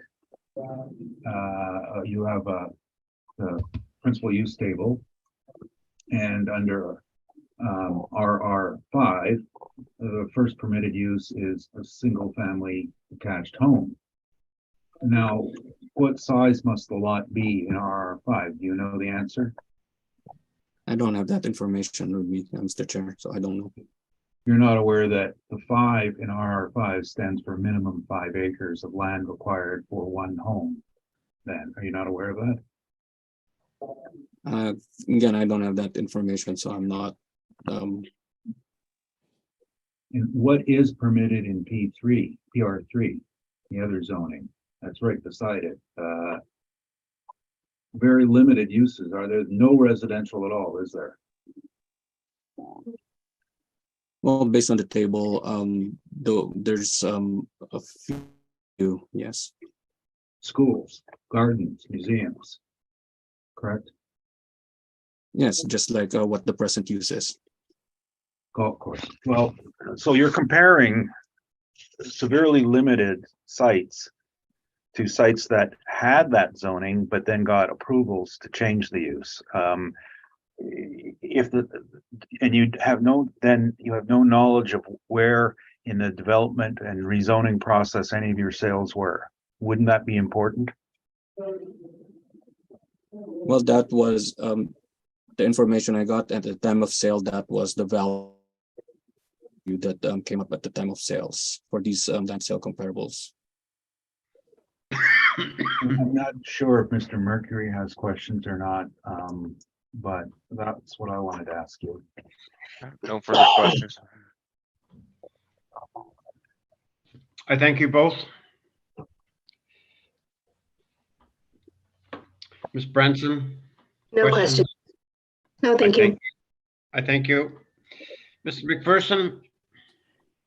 I don't want to belabor it, but the land sales comparables, Mr. Valderrama, 2 in Transcona, 2 in Old Kildonan, and the subject is in South Tuxedo. So I'm just wondering if you weren't able to find anything closer to the subject site. Well, what I did here is I tried to find the land areas and the zoning, comparing it to the subject property, Mr. Chair. So these are the ones that I found. Yeah, because Transcona, you've got about the $2 a square foot range, and the Old Kildonan ones are $7 to $9. So that's quite a discrepancy, and where the subject property would fall, it doesn't really help us much. You've used $5 as a blended rate, and that's certainly in the range of $2 to $10, but it doesn't really help us with our decision making on that. That's just a comment. I'm sorry. I don't mean to I don't mean to disparage it, but it would be helpful if there were some land sales closer to the subject property.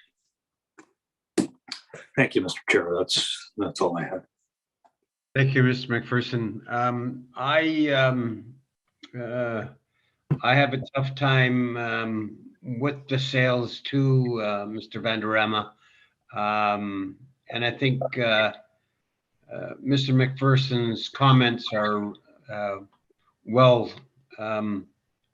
should be well received. I noticed also that I guess it's tough to find sales, but also you sometimes do price adjustments according to when they were sold and that, but there's nothing done here, or I don't think it's warranted or anything like that, but they're all old sales. And like you say, the subject property is, probably the River Heights area or Roblin area. Anyways, we won't deal with that. So I think, Mr. Newfield, we're ready for your presentation. Sure, and there's a fair amount of rebuttal as well, but I'll start with the presentation. Page 1. I think it's clear that there's approximately 7.8 acres taxable, and it's a mix of PR3 and RR5. The RR5 is on the page. Just want to show you what I was trying to get at on page 12. There are 2 titles on this roll, and the PR3 title, where the improvements are, and in the yellow, are all is there, and it's the acreage there is approximately, I think we had that on page 1, 11.4 acres, and then the 6.4 acres south, separate title, are RR5. And that's where the practice or the practice football field is, in that RR5 area.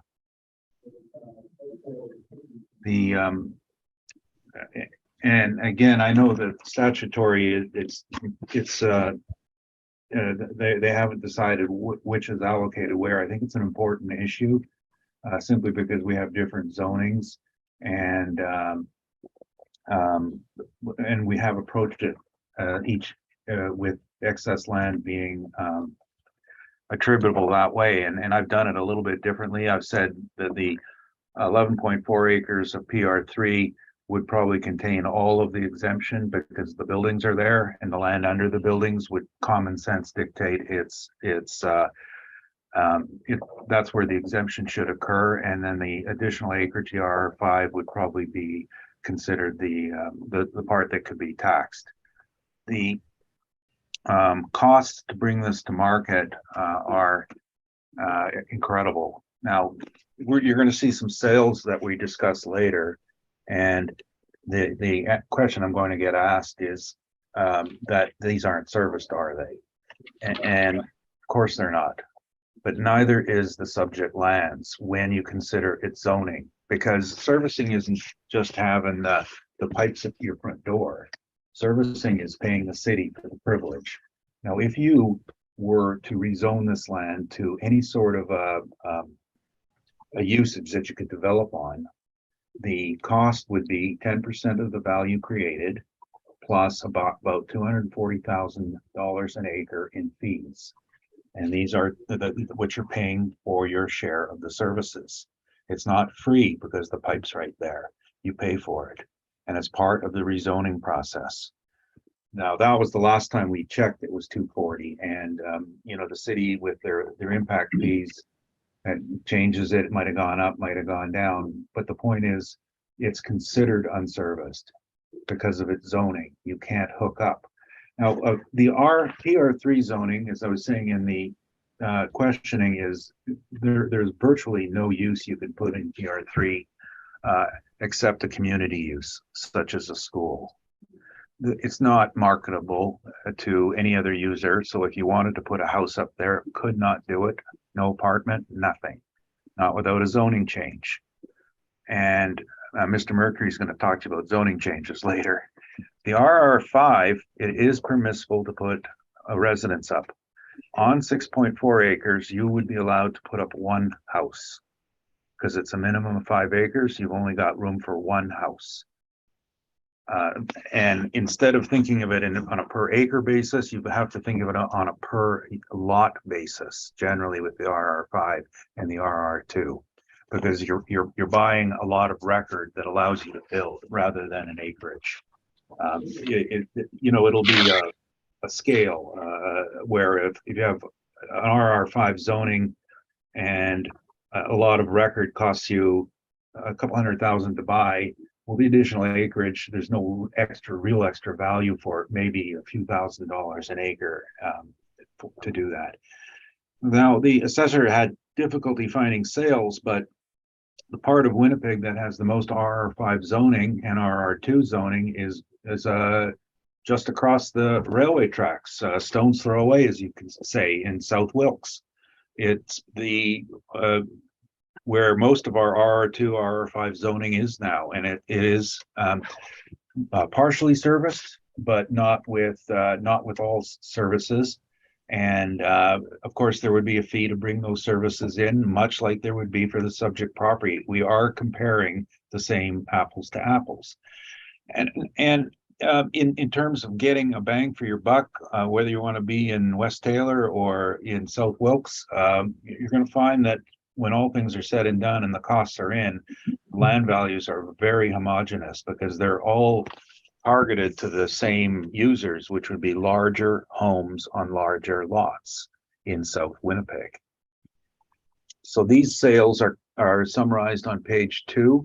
And I think some of these might be mislabeled as RR5 when they're actually RR2, which is a 2 acre minimum.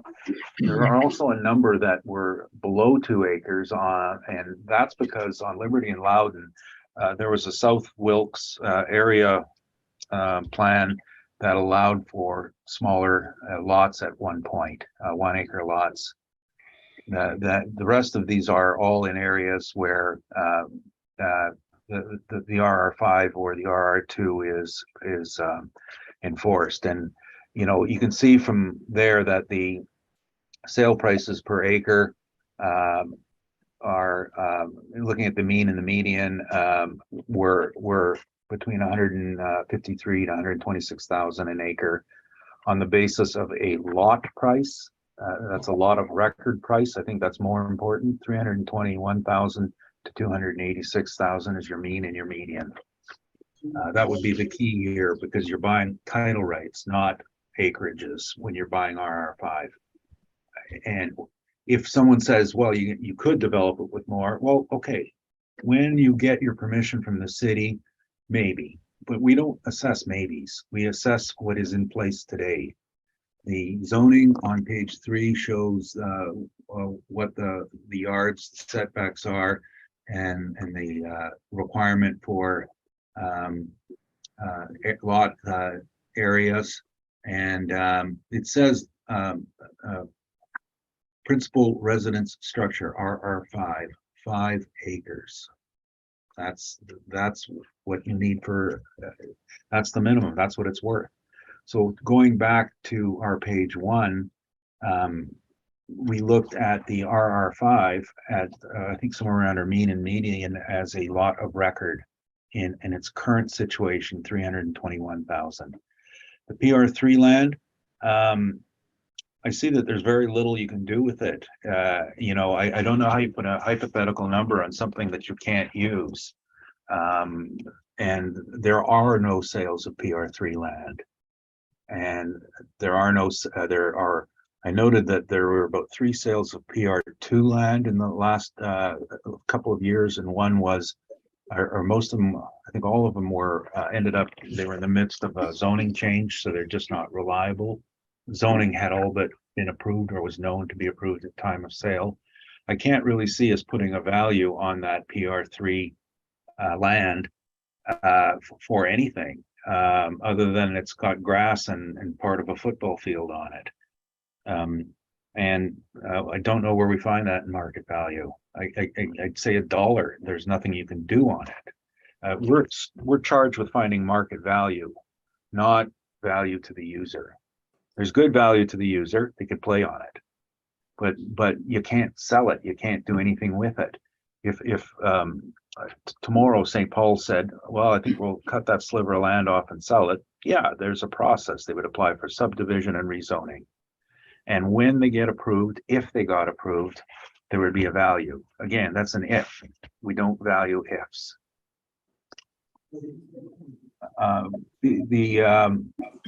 There was a number of other things we looked at, and I know we're not comparing assessments, but what I'm trying to say on the last couple of pages is I was just looking at the way other properties are valued, and there seemed to be a real lack of consistency on excess land, and as to what the numbers were, and they all fall into the same category of the restricted usage of PR3 land. You know, for example, St. John's Ravenscourt, 15 acres are assessed at 1.5 million. And so that's an old roll. Maybe we should edit these things once in a while. Okay, we'll just disregard all that. But the consistency has remained. We see it a lot in exempt properties, is that from one part of the city to the next, there seems to be no consistency. It is a minimal value, and in an area that has great value. But the primary thing that you value is not the dirt, it's the rights. There are no rights that have or will get a lot of money as it stands today. And then I do have a fair amount of rebuttal, and I'll go to that whenever you want me to. Otherwise, I've said what I wanted to say. Thank you. Mr. Vanderema. I have no questions, Mr. Chair. Ms. Brunson. Can you repeat for me what you say the total value of the entire property is, including the two titles? 321,000. Thanks, that's everything.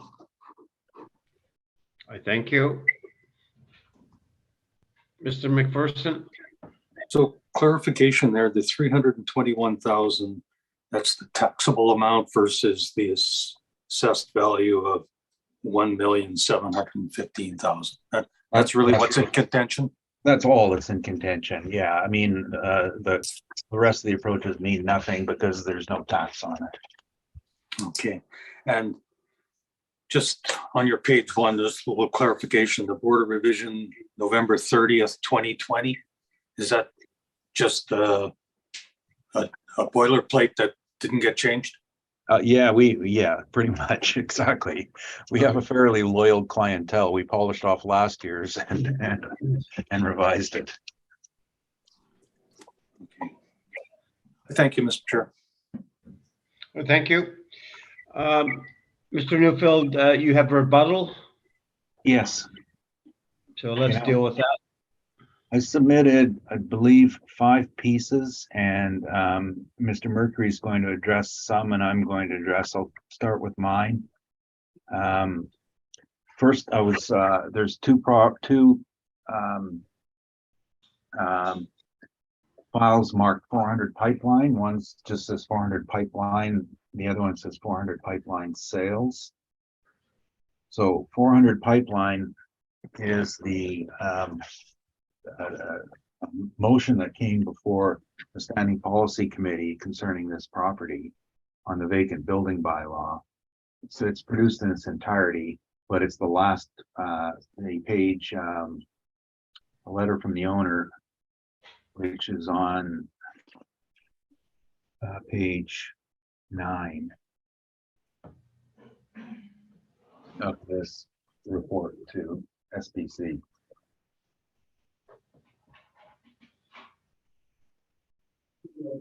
And in this letter, the owner is just trying to tell the committee that I don't want to fix the building because it's being demolished and we're in the process of getting our development plans in order.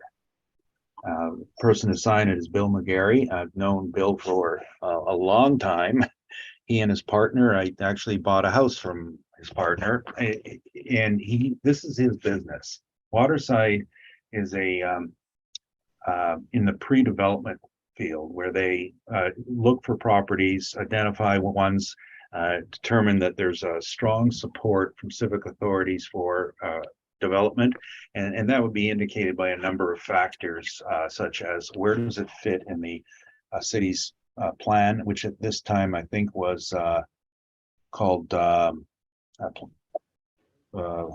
Plan Winnipeg. I don't remember the name of it, but it's identified as a development plan, and they want to have this developed. So there's support behind it, and there's no chance of neighborhood opposition because there were no neighbors at the time, and they were building multifamily with a good chance of getting their approval. And it was and that's exactly what Mr. McGarry is saying. I'm going to get this thing developed.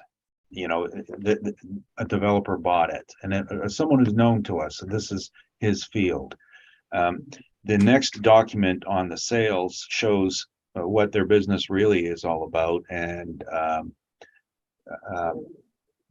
the first page is a picture of this project that was built, and the next page is a screenshot from Sabre. It's our data source, and this is one that the city also subscribes to. So you can see that there were two sales there, one for 2.4 million where Mr. McGarry bought it, prepped it, and the second one was a resale to Qualico, who did the development. So we were in the middle of a development deal on this transaction, something that's quite impossible on the subject. And if you know you're going to be able to build a condo on it, of course you'll pay more. The next one deals with Ridgecrest, and one's marked Ridgecrest sales and the other is marked Ridgecrest zoning.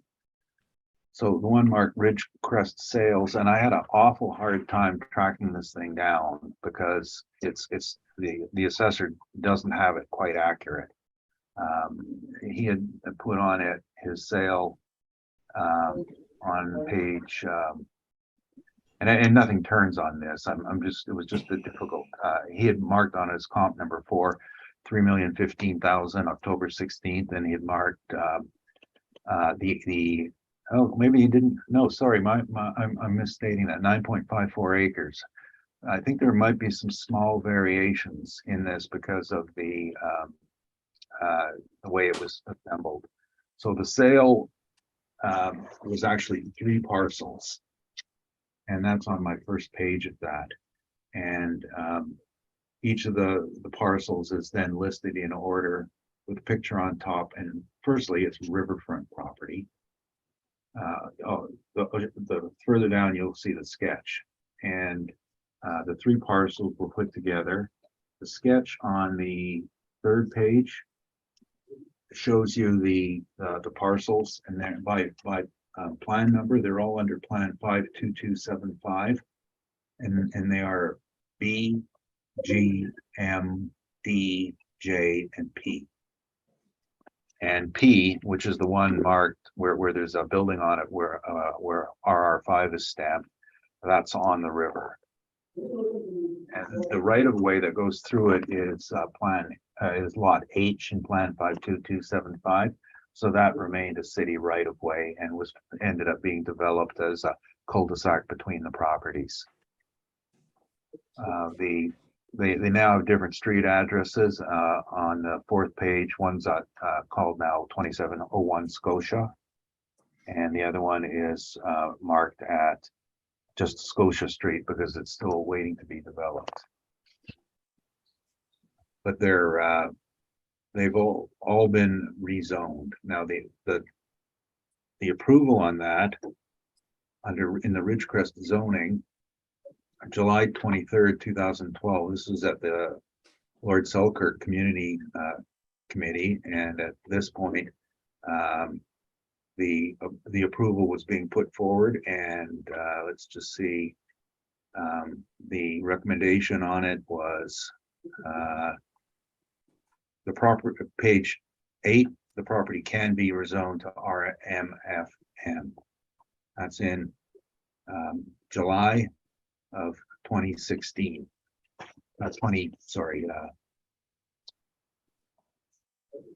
July 16, 2012. But it's kind of important I get that date right.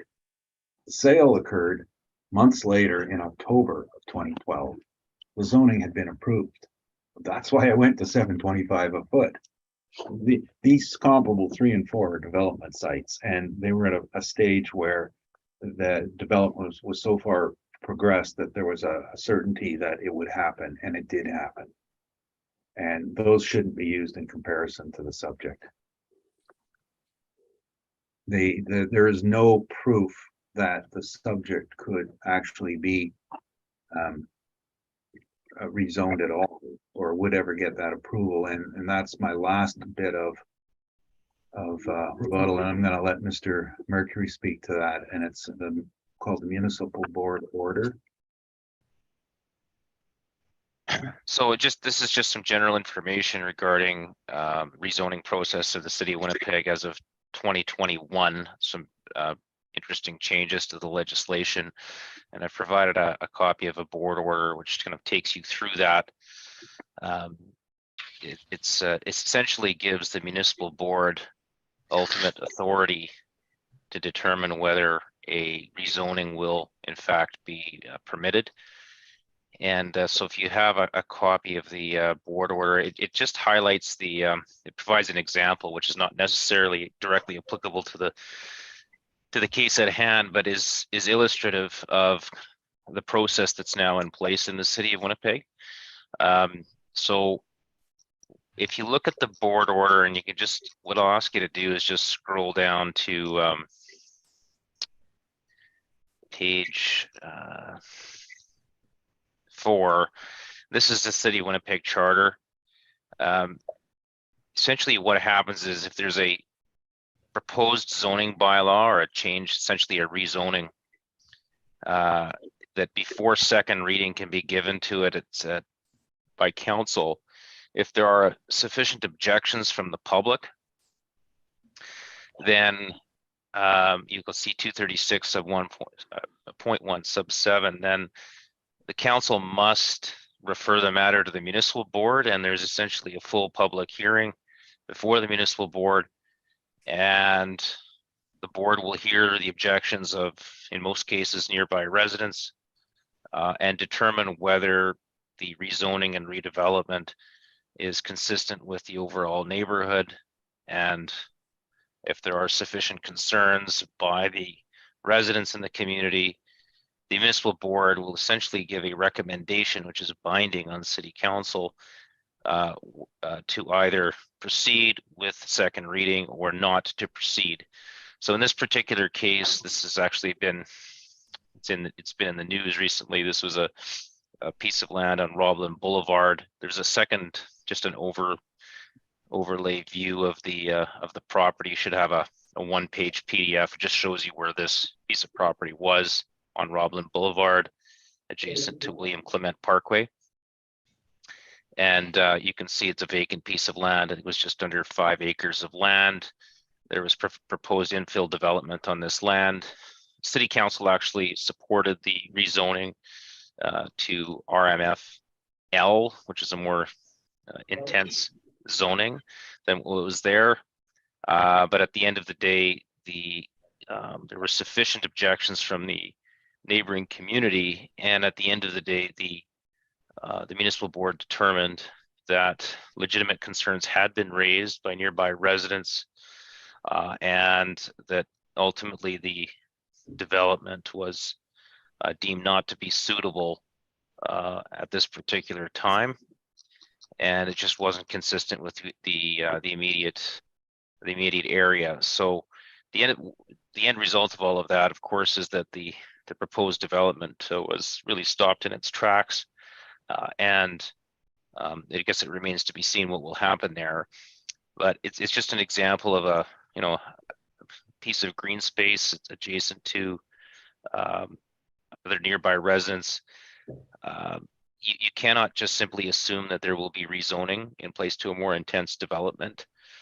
Certainly not with the new legislation, which came about as a result of Bill 37. And there's been amendments to the City of Winnipeg Charter.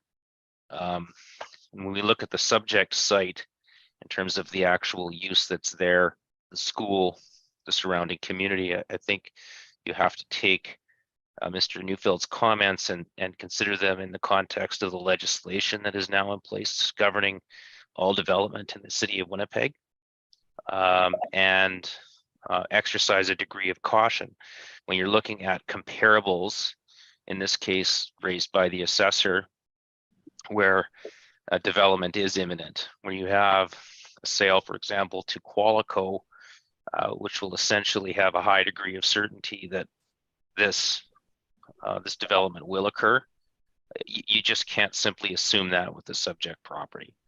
So we wanted to bring that to your attention. It's kind of a relatively recent change in the legislation, the City of Winnipeg Charter, and these amendments to the legislation are going to, be present for any developer considering acquiring land in the City of Winnipeg.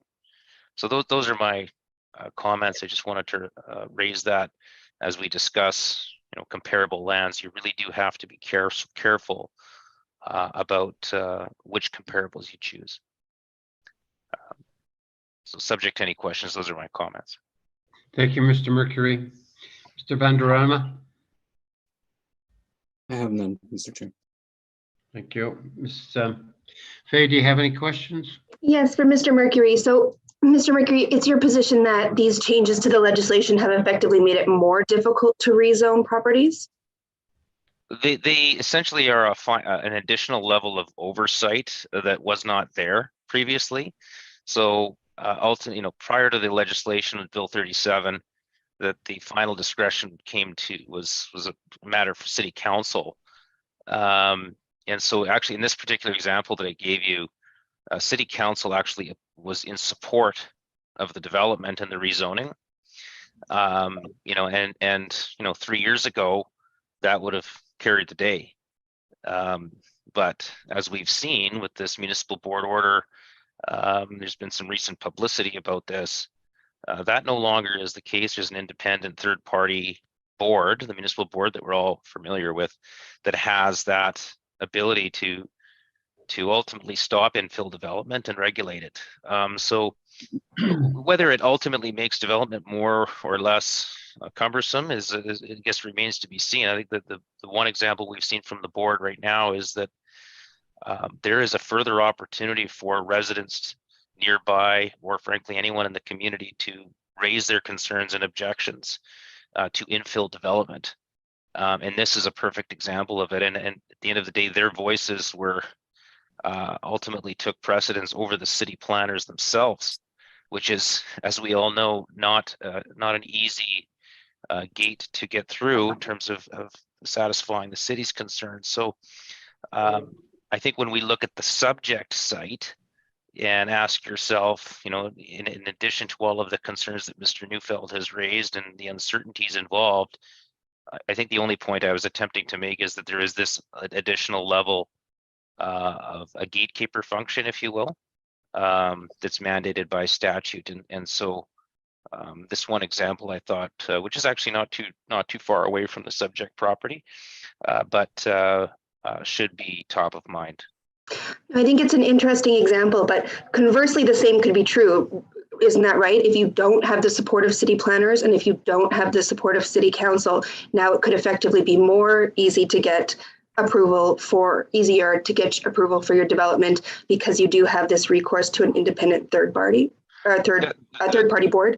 Yeah, there's certainly that possibility, because this is the one example that we've seen, that the first one that we've seen is that the residents ultimately carried the day. And that, typically I would suggest that the city planners and the voices of city planners will carry significant weight to whatever decision is made either by council or the municipal board. In this particular case, that wasn't the case. But I do think if, you know, at the end of the day, every property is a little bit different, right? And so what we're talking about here is not necessarily a property on Roblin Boulevard or, you know, a different type of development, but we're looking at a site that's immediately adjacent to a high school and in along off Grant Avenue. And the question becomes, you know, if we're going to look at a high density development right next to a high school, you know, having a rezoning from R5 to something more intense, and not to mention all of the servicing costs that Mr. Neufeld spoke to, that's a high degree of speculation that I would suggest was not present in at least 2 of the sales that the assessor reported. So, you know, I wouldn't go so far as to say that the municipal board is going to be nixing development across the city of Winnipeg. That remains to be seen. I can't speak to that, but I think what you have to be mindful of is that if there's particular sensitivities in an area because of the makeup of that area and the other structures and the other developments and infrastructure that is there, you can't ignore it. And it's just one other factor that has to be considered when you're looking at comparable sales. Okay, thank you. Those are all my questions. Thank you. Mr. McPherson? No, I have no questions. Thank you. I thank you. Mr. Neufeld, back to your part for the rebuttal, some other things here.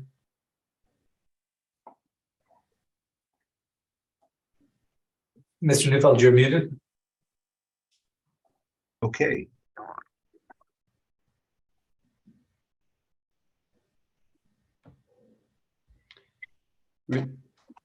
Mr. Neufeld, rebuttal. Yes. Oh, I think I was done. Oh, okay. I got more material. I can come up with something. Well, the floor is yours temporarily. No, it's fine. It's fine. All right. Okay. Summation, either party? I have none, Mr. Chair. Okay. Just Mr. Neufeld. briefly, yes, thank you. I think, like I said, we're just looking at the land value, and the assessors brought forth 4 sales, 2, which are obviously, we were able to trace them down.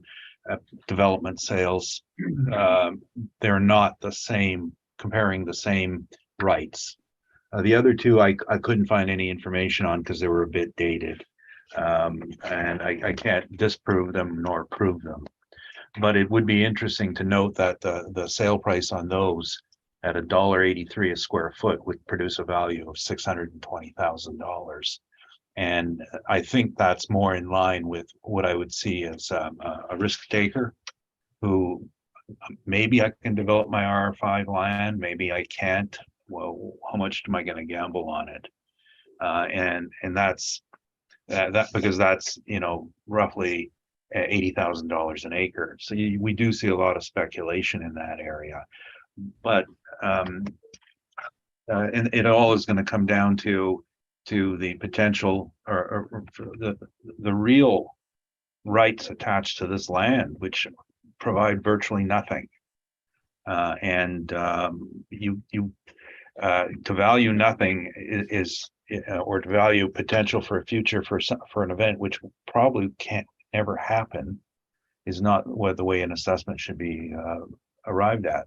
So theoretically, I know our number is extremely strong. This is the right way to do it. In ad valorem taxation, it's a strange world and things happen, but we stand by it. Thank you. Thank you, Mr. Neufeld. Mr. Neufeld, thank you for your presentations. Mr. Mercury, thank you very kindly. Mr. Vanderama, thank you kindly for your presentations. And we have heard all the scheduled items, and this hearing is now adjourned. Thank you. Thank you. Bye. Thank you. Thank you.